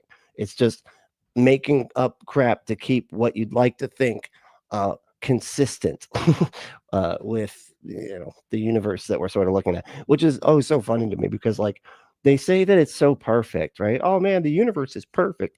Look how perfect we sit here. We're like, if we were too close to the sun, we'd burn up. If we were too far away, we'd freeze. It's perfect. You know, the earth that we live on, it's perfect. Dude, we can't even drink the water that covers the planet that you know, that was made just for us. We can't even drink the water, you know, the salt water. We get it. We can't even live on 3/4 of this sucker, right? Because of that water. And then we can't live on other parts of it because of other reasons, like mountains and polar ice caps and stuff like that. Like, it's not perfect. Like, and then they go, oh, well, that was the curse. So no matter what, they always have an excuse, right? It's too perfect for it to not be made by a god, but anytime that it's not perfect, well, that was because the earth was cursed. So they got so it's both too perfect and not perfect, and they got all their bases covered. You know, it's like saying God created hurricanes because there's a perfect eye in the middle where you could have a paper airplane race. Right. And that's what they made. That's what the eye of the hurricane is for, right? That's like, why else would that little space where you can have paper airplane races in the middle of the hurricane? Why does that exist if God didn't make the hurricanes so that people could do paper airplane races inside? I don't know. I feel like the metaphor sort of broke down, but you know, you get what I'm saying, you know? It's an important point here. All right. Up here. You see right here is today. There's yesterday. There's the day before yesterday. There's last week. Let's say we don't know how far back this line goes, the timeline. Question is, can this line be infinite into the past? This would imply, if that's Oh God, true, are they doing they're doing the paradox, the what is it called? Grim Reaper. They're trying to do the Grim Reaper paradox. But it really doesn't make sense. And as far as I can't describe the Grim Reaper paradox, other than basically the concept is, if infinity goes backwards, if there's like an infinite past or whatever, right, then there's no possible way we could arrive at today ever, because it's infinitely in the past, which means we would never arrive at now. Which is basically because infinity is kind of like incalculable to a degree, and it's like a made up sort of concept, right? And it's something that's just supposed to always keep on going or whatever. But at the same time, you can take 2 points and divide them into halves infinitely. You can infinitely divide, like an inch can be divided with half an inch, and then half of a half an inch, and then half of a half and a half an inch. And then you can infinitely divide that, even though it starts from 2 different points. So just playing around with the concept of infinity, you know, it does like screw with our heads, because our brains don't really, they're not great at calculating infinity, because it is such an abstract concept. But that doesn't mean that we couldn't possibly have arrived at today. It just means that, you know, wherever we are in our time space, that's where we are. Whether it's, you know, infinite in the future, infinite in the past, but we're here right now, right? And whether or not this universe just blows up and then time just keeps on going on, that doesn't mean that the time that our universe existed never existed. It's so silly. It's just a weird kind of like brain bend. It's like an LSD conversation to have. That's what it seems like to me. It sounds like something people would take shrooms. Be like, whoa, dude, man, how could we have arrived at today if the past is infinite, bro? Whoa. Not that it had no beginning, that there was no beginning infinitely long ago. The Big Bang would just be the latest beginning of this universe. There could be multiple bangs. There could be multiple universes going all the way back. This would be like arguing there had to be a finite beginning or else we wouldn't be here tonight. Okay. No matter what would happen, you'd end up with this finite beginning. But let me ask you this. I know. Bob was like, what does we would never arrive at now? We are always in the now. I know. Things are getting complicated quick, isn't it? I mean, I don't know. These are tough conversations to have. Okay, I forgot what I was going to ask you. Oh, on the design question, since you had the timeline up. Yeah, he pulled a me. I forgot what I was getting. I was going somewhere with that. Anyway, forget it.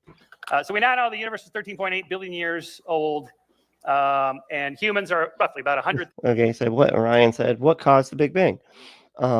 If we go by the model that I think is, like I said, currently being updated, it was a quantum scalar field that was halfway between a true and false vacuum state.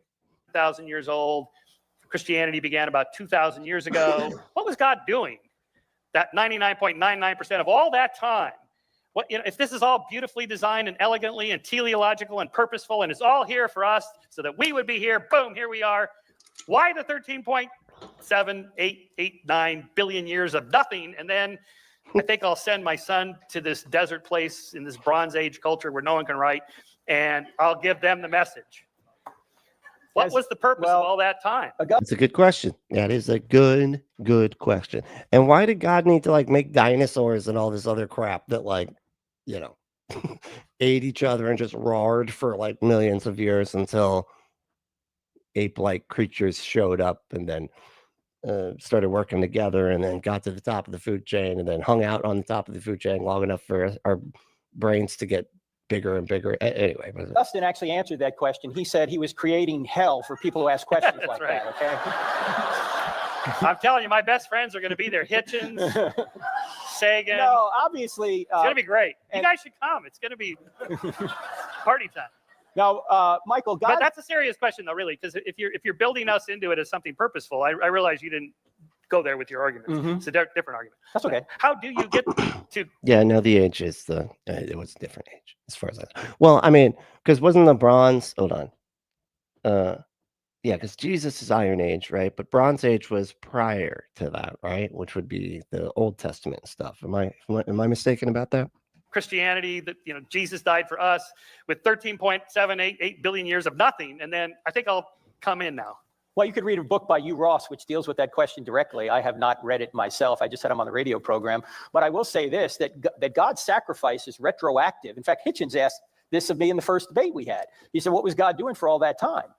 And Hitchens didn't seem to realize that Christ's sacrifice was retroactive to everything that happened before him. So people that lived before him were still saved by his sacrifice. So when God came working through free creatures. Hold on. So the people in the Old Testament, they went to heaven and they're like, oh man, I'm here in heaven, but I forgot to do my goat and lamb sacrifice the last time. So I should still have some sin on me. So I probably shouldn't be in heaven. And the St. Peter or whatever at the pearly gates is it's cool. In the future, a couple 1,000 years or whatever in the future, God's going to sacrifice himself as a lamb. So you're covered under that. I know it hasn't happened yet. But time doesn't really matter here. I don't even know why we have that stuff. It's just, it's just kind of so you're not late for work, and that's about it, There's a lot of people say he came 2,000 years ago because you had a relative time of peace with a Roman Empire that built a road system and a language, Koine Greek, that was all around. Hey, Ryan, prove it. Where do you get that? Just demonstrate that you're actually correct about that, because I can say that the first cause were the infinitrons. The infinitrons were the first God, and there's an infinite number of infinitrons, and they are infinitely small yet infinitely large because they're infinitrons. So they're just infinity squared, and so everything is infinite with them, and they caused the universe. It proved me wrong. Okay, how do you know it's not that? Yeah, I can make stuff up too. Right.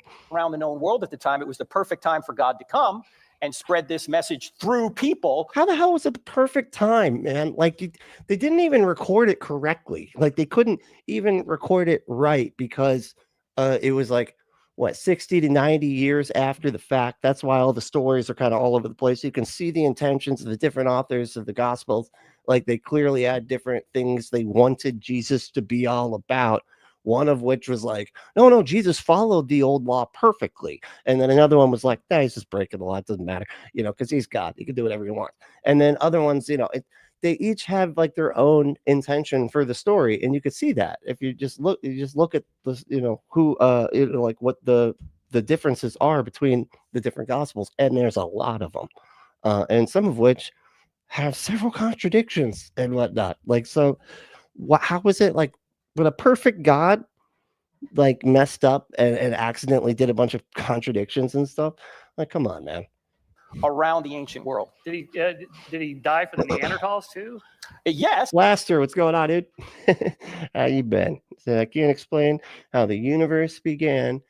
So therefore, God is an argument from ignorance. That is an excellent point. Because like if one of us says, I don't know, and the other one is like, I always use the example of like if you see somebody on the ground or whatever, and they look like they've got a couple of marks, like they're knocked out on the ground, but they look like they've got a couple of marks on their neck. And one person goes, I don't know how they got here. And then the other one goes, a vampire clearly sucked their neck. Where else would they have gotten those marks on their neck?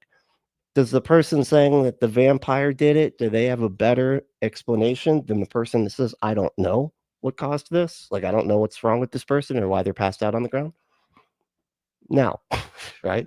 You wouldn't say, oh yeah, I guess the vampire guy's got it, since he's got an answer and the I don't know person doesn't. If in fact there were Neanderthals who had the capacity to make moral decisions. How about Homo erectus, slightly smaller brain? If in fact that was a human being, yeah. They're not humans. They're a different species of hominid. How about Australopithecines, little Lucy with the little, single tight sort of chimp-sized brain? So in other words, there's a scale all the way down. How about my dog? Does my dog get saved? You see where I'm going with yes, this? Dogs go to heaven, but cats don't. Clearly, they're demonic. Here, we have agreement on this. Oh, man. Frank's got jokes. You know what I mean? I will concede the point. Let the record show there is agreement. And yet, and this is why. Like, if No Illusions didn't hate Frank Turek enough, he went and said that cats are clearly demonic. Boy, you're just setting yourself up for the most hated person of No Illusions. So no. No. I love cats. They taste like chicken. All right. Oh man, he has got singers. Man, the teeth eating cats, and that's funny. Whoo, man, jokes. This is devolved. I'm sorry. It's funny too because I always joke about not liking cats. But I actually do like cats. Thank you very much. But they're just different. They got a different vibe going on. And I actually don't have any. I have a dog, but my old lady's allergic to cats, so it's not my fault. It's hers. All right. He believes in evolution. I'm de-evolution. Nobody's ever going to invite me to be a moderator again. Or at least for the political candidates coming up. How about Frank? How about not just? So YouTube. I know. But I actually do have jokes. God damn it. Okay. I know what you were saying. You're like, you do the same thing that Frank does. Yeah. Well, you know what? Just why don't you just shove it, sit on it. Time, what was God doing for 13.8 billion years? But space. I mean, we now know that there's roughly several hundred billion galaxies, each of which contain several hundred billion stars, and now looks like pretty much every star has half a dozen to a dozen planets, if not more, and moons and so on. What about all those? What's the purpose of all that other stuff if we're supposed to be the focus? Just one little third rock from the sun in this time. Well, God's got to show his glory, okay? He's got to show his glory through a bunch of stuff that we wouldn't even be able to see for thousands of years until we got like I was gonna say microscope. What's the thing that looks into the stars? the telescope. That's it. The telescope. Like there was going to be a bunch of stuff that God made for us, by the way, that we wouldn't even see for like thousands of years. It always reminds me too of like all that really cool looking crap in the bottom of the ocean. You got all those like weird living, I don't know what they are. They look like plants, all right, but they're like alive and they glow a lot of times and stuff. They're at the bottom of the ocean. Nobody would ever see that stuff, right? But God made it for us, but yet nobody could see it till, like, you know, a couple of years ago when we made some kind of submariner machine or whatever that could go down and actually look at the crap. But it was made for us. Yeah, the fuck, come on, man. Tiny little corner of the galaxy. Why all that space? That hasn't been revealed to us if there are other life Yeah, thank you, James Webb. That's the one. Yeah, telescope. forms out there. But all those life forms, I should say, all that space out there actually demonstrates the majesty of God. I mean, if the clouds ended at Fucking told you, dude. I told you. It just demonstrates the majesty. See, otherwise, like, we wouldn't think he was very majestic if he didn't make a bunch of useless crap that that doesn't make any difference to anything at all. the cloud tops, or if the heavens If ended it didn't exist, we'd be like, what the heck, God? You didn't even make a bunch of useless crap that doesn't mean anything at all. And it's just millions of light years of just crap that we can never get to or experience or look at or anything. the cloud tops, would go, hey, what's the big deal? What a lame God you are. Hold on. But all those life forms, I should say, all that space out there actually demonstrates the majesty of God. I mean, if the clouds ended at the cloud tops, or if the heavens ended at the cloud tops, we go, hey, what's the big deal? But when you see stars equivalent to grains of sand on all the beaches on all the earth, spread out there, that would take us over 200,000 years at space shuttle speed to go between them. You realize the majesty of God. This is why both the Old and the New Testament say the heavens declare the glory of God. In fact, and in Isaiah chapter 40, That is some crazy. That is the craziest leap ever. So he's basically saying if the world stopped at the clouds, he'd be like, what a lame God. He's lame, dude. Like, he doesn't even do any super awesome stuff because it doesn't go on seemingly infinitely forever or whatever. It just stops at the clouds. How pathetic of a God just stops at clouds, you know? What are you talking about? That's such a weird argument. in Isaiah chapter 40, Michael, where am I? God is speaking and says, to whom will you compare me, or who is my equal, says the Holy One. He says, in other words, you want a comparison? Here's what he says. Lift your eyes and look to the heavens. Who created all these stars and named them one by one because of his great strength and mighty power? Not one of them is missing. What? How would you know if none of them were missing, if any of them were missing? Jeez Louise. He's like, well, God named them all. He made them all, and then he named them one by one. Okay, that's how we know that God is super cool. And yeah. How do you know that the Christian religion is the right one? There we go. Yeah, just shift gears. Good job with the gear shifting going on there. How much time are you going to give? So, for example, there's a billion Muslims who are absolutely certain you're going to hell because you chose the wrong religion. And they speak with as much conviction. Yeah, Cat goes, yeah, when you see stuff that contradicts the Bible, you go, huh, that must prove the Bible is true. And maybe reality, we're just not evaluating reality correctly. Okay, clearly snakes can talk, but they just happen to be doing it whenever we're not around. Otherwise, Genesis wouldn't be true, but I have to decide that Genesis is true. So I guess serpents are just off having conversations just everywhere any humans aren't. That's how I got to choose to think about stuff, because otherwise, everything breaks down. They have great arguments and so on. Or for that matter, my Jewish friends and rabbis, they don't accept Jesus as their savior. They believe the same God, the same book, at least the first part of the book, the Hebrew Bible. And they know the arguments, for the resurrection, the eyewitnesses, the missing, the empty tomb. They know all those arguments. And they go, nope, I don't believe it. So it's interesting to me from a scientist's perspective that you get monotheism is pretty much the worst idea the Greeks stole from Egypt. Didn't Egypt have multiple gods?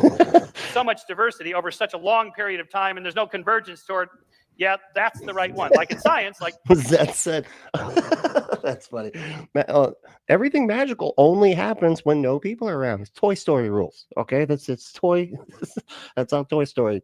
We got Toy Story logic going on, and that's how that's how magic works. Big Bang Theory versus steady state cosmology. That was debated for a couple decades. Big Bang Theory eventually, not the TV show, but the real theory, won out because there was more evidence for it. Oh shoot! I thought he was talking about Sheldon and all the and the gang. Or just pick any scientific debate. It's kind of scattershot for a few decades, and then it starts to narrowly focus, and then there's a convergence and a consensus. That's the one. These other ones are probably not true. The thing that's curious to me about religion is that you get this sort of smattering. This is our afterlife, and this is the afterlife. Now this is the afterlife. Well, which is the right one?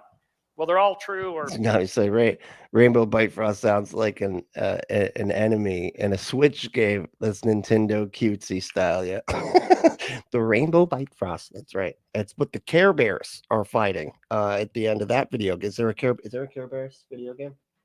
No, you're shaking. What? You don't know? Okay, you can just say you don't know. All right, you don't have to look at me like I'm stupid for asking. Okay, Kevin. God damn it, Kevin. Just you know what? Never mind. I gotta. You want to go get a drink? Yeah, let's go get you a drink, okay? Because you clearly need something. What the fuck? They're not all true. Nobody's going to say that. They're not all true. But what's your standard of objective standard? Say, well, we know that's the right one because, look, I can point to it. And when you point to it, why don't the Muslims go, oh, yeah. Because it's not a process of chemistry. You'd have to be an atheist to believe in the process of chemistry that gives you all your thoughts. We don't. There's a free will involved.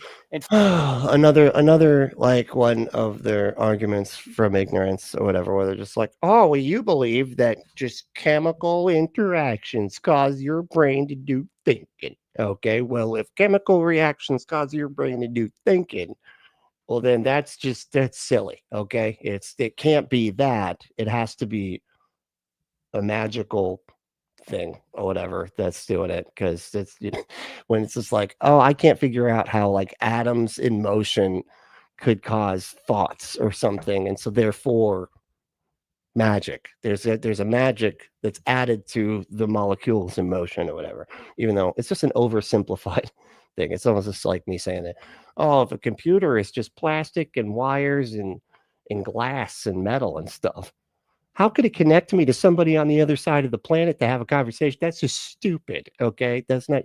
You just don't understand how it works. That's all. In fact, the way I show that Christianity is true, I go through the evidence that truth exists, God exists, miracles are possible, and the New Testament documents are telling us the truth about the resurrection. Because if Jesus rose from the dead, then whatever he teaches is true because he's God. So I just have a personal policy. If somebody rises from the dead, I just believe whatever they say.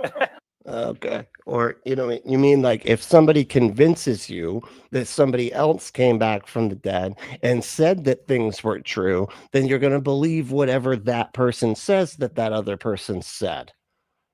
Yeah, you're kind of setting yourself up to be manipulated. He's probably the same guy. He's probably he's got a bunch of Amway products, probably just at his grandma's house, just filling up her spare bedroom, just a ton of Amway products. Jesus, Frank, come on, Frank. Oh, God damn it, Frank. All right. Anyway, that was It's Always Sunny in Philly. Never mind. What are you all doing? We got a couple of minutes to kill. Let me see what else I got. I forgot like a short one I can do. And I did have who said yeah. Oh, okay. So we got 84% said yes. I keep forgetting to check out the poll.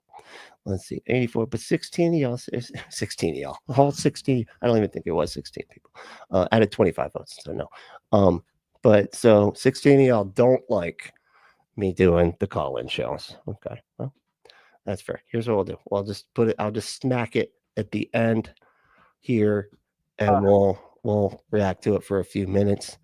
This is something called the line edge, which I think is a sexual thing, edging, but this is the line edge. What is the edge thing? What is does anybody know what the hell? How is this different than the other? Doesn't matter. Who cares? But here we go. Owen and Matt. That's Owen. He's pretty cool.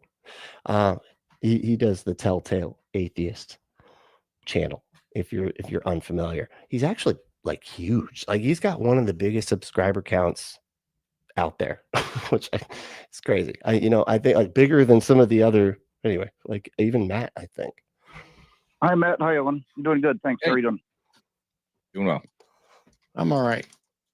Oh, Ember said the line edge is just the clips. It's just the clips channel. Okay, so they don't do anything live at all. Okay, I guess that makes sense. But then the line also does clips too. Anyway, whatever. So what's up? It says here that you say the cosmological argument leads to faith. And just out of curiosity, are you saying that it leads to a belief that you call a faith, or leads to faith as in the justification?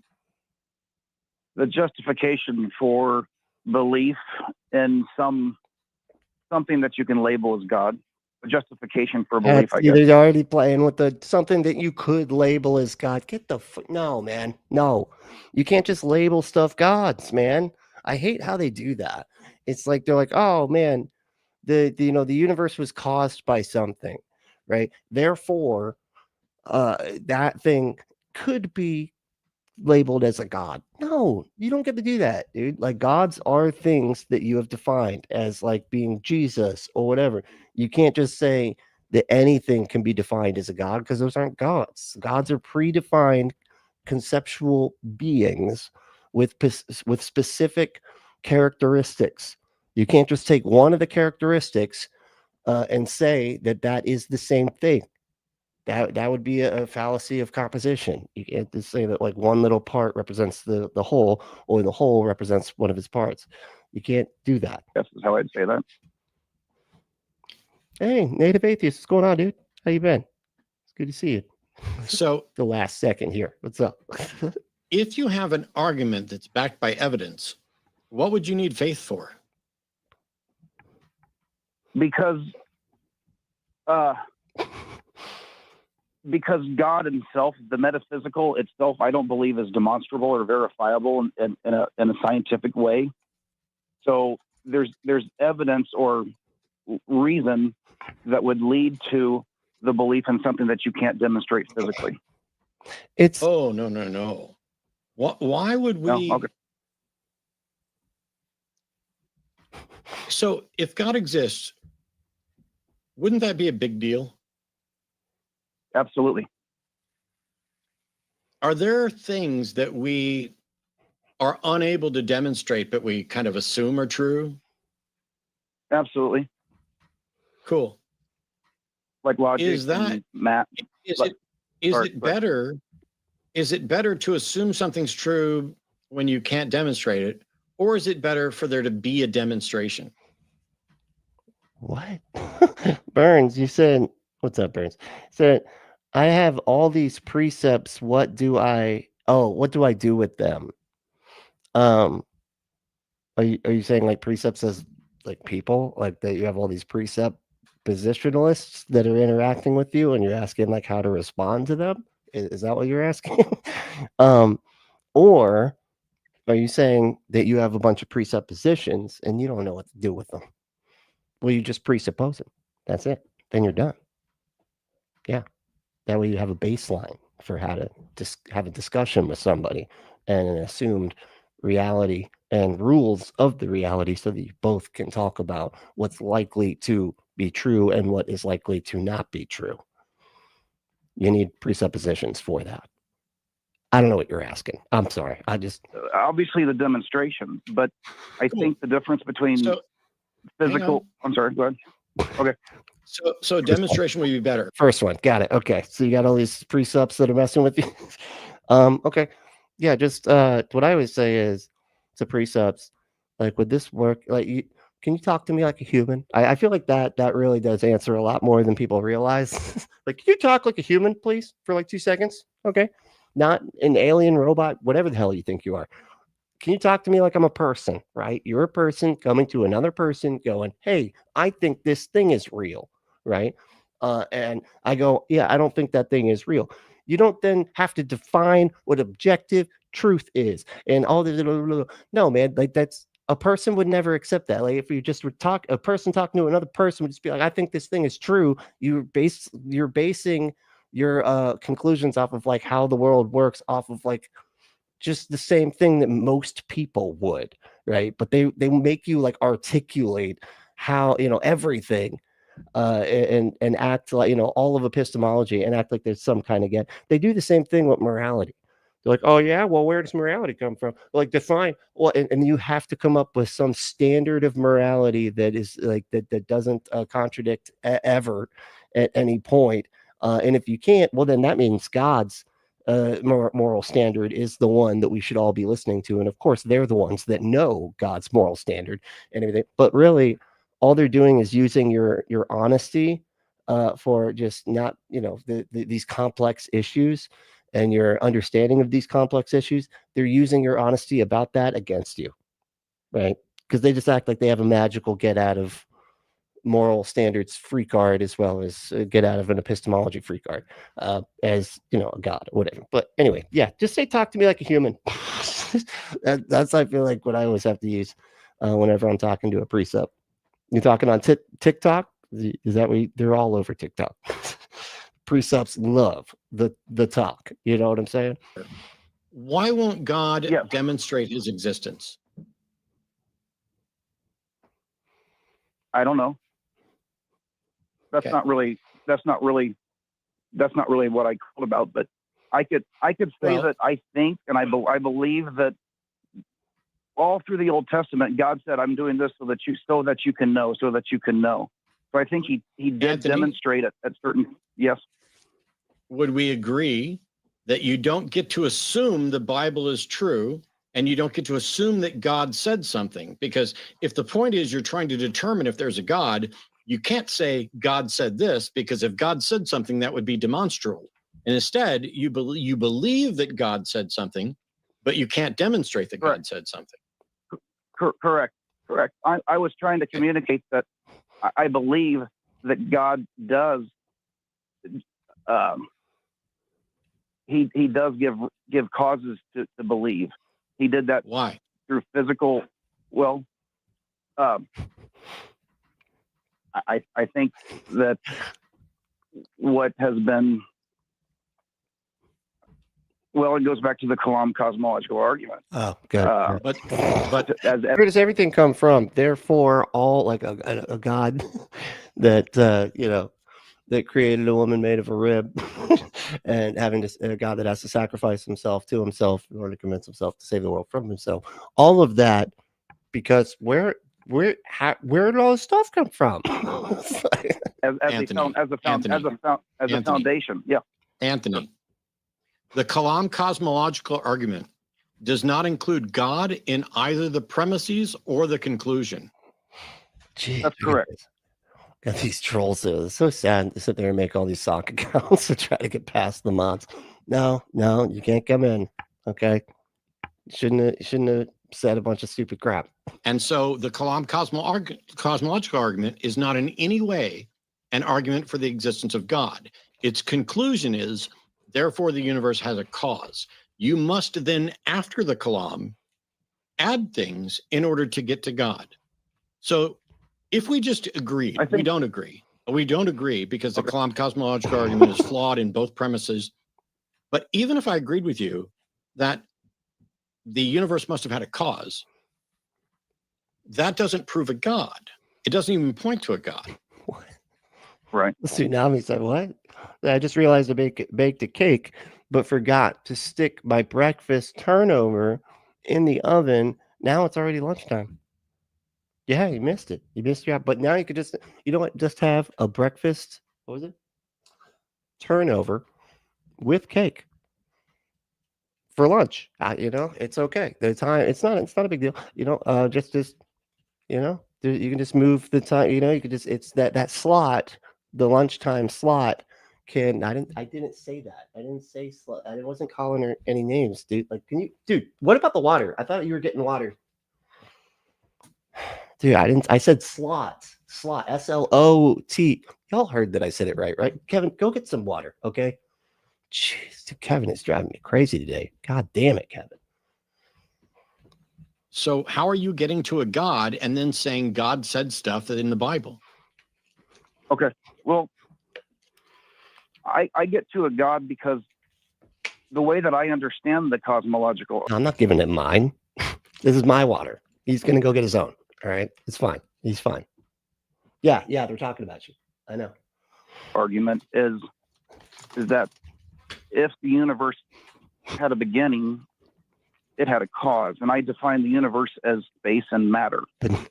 But not lunch. Tsunami's got me like all off track here. I'm not even listening to what's going on the screen. I'm thinking too much about pancakes for lunch, and now everything's confused. Okay, so pancakes are acceptable for lunch and dinner. Yes, yeah, they're acceptable. Pancakes, first of all, and all in between, right? They're all the in between slots. Don't say anything. I swear to God. Okay. But so if the universe, that's how you define the universe, you say? I'm sorry? You say that you define the universe as space and matter, right? That's right. Okay. But I don't even understand why that's relevant. What difference? I'm Poppy. No. I mean, there's some pretty good evidence that he exists, right? Who else would I be talking to all the time? I mean, come on. As long as I behave as if Kevin actually exists, that means he's real, right? I haven't even gotten into the magical properties of Kevin. No, hang on. Anthony, let me finish the question. You said the way you understand the kalam is that the universe had a beginning. And then you said, I define the universe as space and matter. How you define the universe is irrelevant. We've already reached the point where you've concluded that the universe has a cause. How you define universe isn't relevant at this point if you've already assumed that it had a cause. Space and matter had a cause. Cool. Go ahead. Yeah, he's my producer. Just so y'all know. That's I don't know. I know he's too shy to come on. You want to? No, he won't. He won't. He's really shy. Go ahead. I want to get to the conclusion, but Zilla says it's real to me, and that's as real as I need. Right? It's as long as it's real to me. I can't. If we're going to get hung up on the definition of the universe, the definition of the word is absolutely important. We aren't. Anthony, none of us were hung up on the definition of the universe. You offered definition of the universe out of the blue, apropos of absolutely nothing. So don't blame us. Okay. Matthew, don't blame me, okay, for your stupid sidetrack that we didn't care about the definition of universe. That's all you, buddy. Well, the reasoning goes like this. If material, and that's space and matter, had a beginning, the only logical conclusion is the cause has to be immaterial. Yeah, the problem is I'm not convinced that the universe had a beginning. They always do this. Like, it's so funny where they're like, oh no, if material was had a cause, then it had to be caused by an immaterial cause. Because I never can get that one. You know what I mean? They're always just like, well, something had to be greater than it or whatever to cause the thing to be. So it has to be outside. And it's like just so many assumptions. Like they're just making stuff up and then being like literally making up rules for what it had to be logically. And it's just like, dude, you're just making stuff up. And exactly what Matt just said, we don't know that the universe had a beginning. I don't think it did. I kind of think that in the cosmos, I mean, like I know our universe likely had a beginning, but I'm talking like the cosmos, like all the universes or whatever that exist. And as far as I can tell, I don't even know if there's any I don't even know if it's not infinite. It almost seems like it is. I feel like, and I know like with science and stuff, you always got to be like, we don't know, right? But once you've traveled or figured out that we didn't travel, but once you figured out that there's such things as light years, and then there's like millions of light years being, traveling at the speed of light for a year.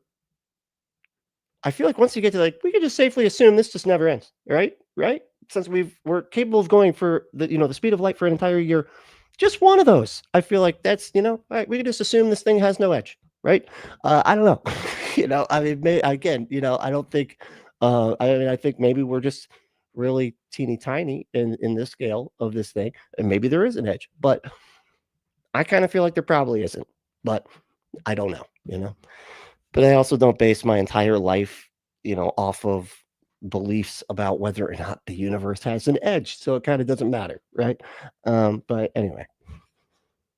Okay. Well then that's fine, and we can discuss that. That's where it always goes. But what is established is if there was a beginning to material, it was an immaterial cause by almost by definition. What? No. What definition? If Why not? we only have the ability to They see how they just hear something repeated so often that they're like, by definition, it had to be outside of the material. It's like, no, it's just because you hear it that often doesn't mean it's by definition, dude. What the hell are you talking about? investigate this one universe, right? I don't know by what you mean this one universe. I don't that doesn't make sense to me. Okay. What do you mean by the this? What do you mean by this? Have you heard?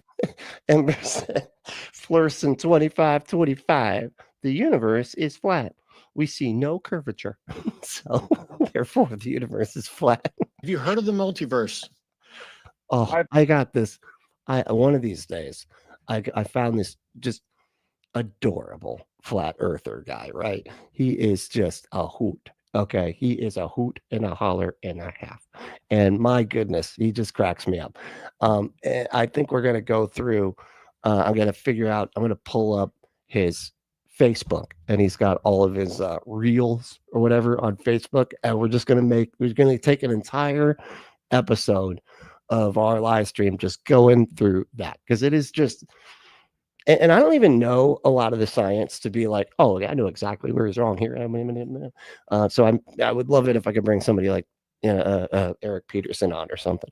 But you know, or doesn't Mark Reed do that sort of thing? Anyway, but yeah, I really want to go over that soon, because this guy, classic. He's really funny. Gonna love it.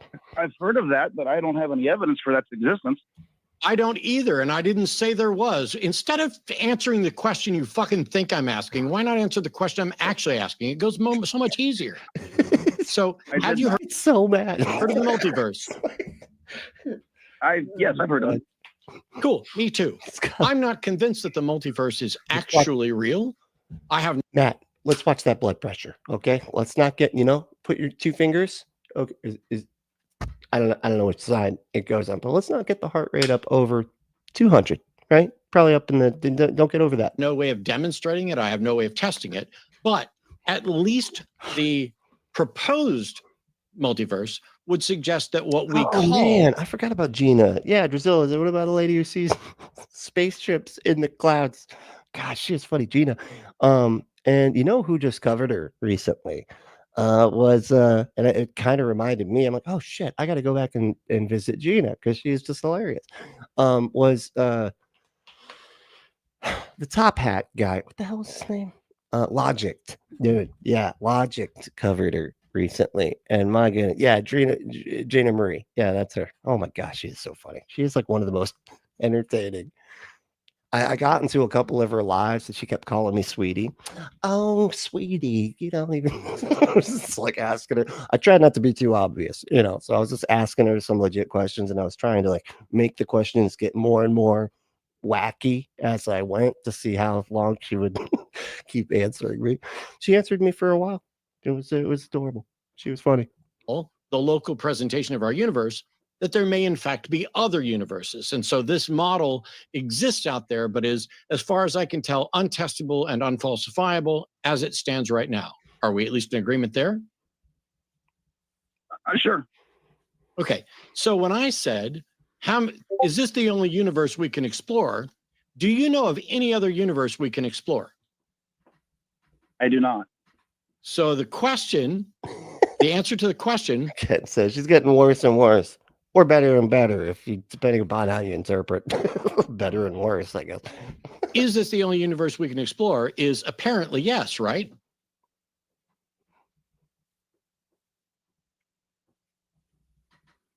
Okay, I would accept that. Okay. Yes. We also cannot investigate this universe. That's funny.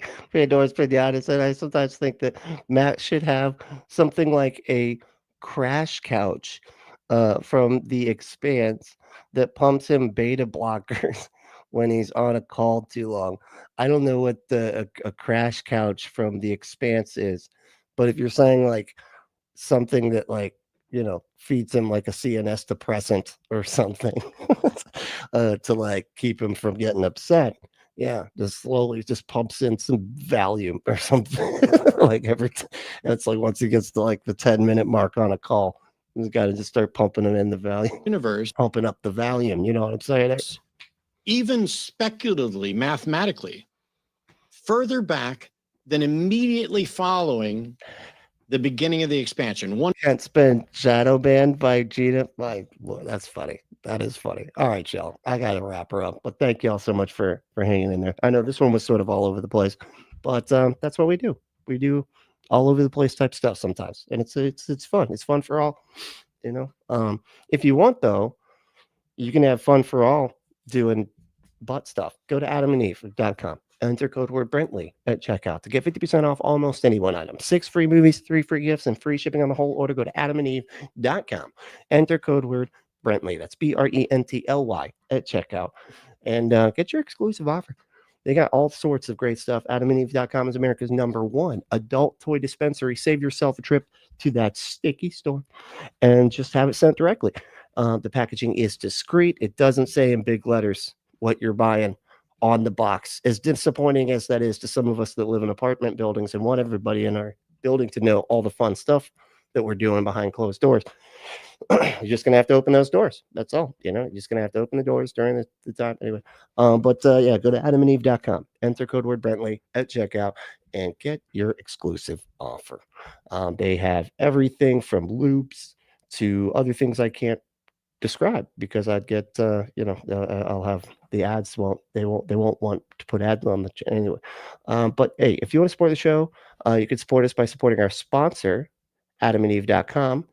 You can also hit the thumb button, you know, if you're thumb buddy that wants to hit the thumb button. Okay, I'm sorry. Let's cut that. I keep saying that stupid and it's Kevin. Yeah, you can take it. Thank you. Okay, Kevin's got it. He's gonna edit that out. But yeah, if you want to hit that like button, if you want to smash that like button, I'd appreciate it. But you can also support us by going to patreon.com/punkapostate. You can also do just a one-time thing on Cash App, right? And our cash tag is punkapostate. You can also become a member by hitting that join button, and you get all sorts of perks. You get videos early. You get videos that are made just for members. You also get members live streams that are streamed just for members, and then you also get sometimes these live streams, if they switch over to members almost immediately after they are done being live. So if you want access to all the live streams, and there's a lot of them, I'm sure there's more than you realize. You become a member, and that way you get access to all of the live streams, plus the content that is created just for members, as well as early content that's created for everybody else. But you get the content like a day early every single time. Yeah, it's good stuff. A lot of good stuff, right? But hey, the main thing though is to stay logical, loving, skeptical, and compassionate. And we will see you next time.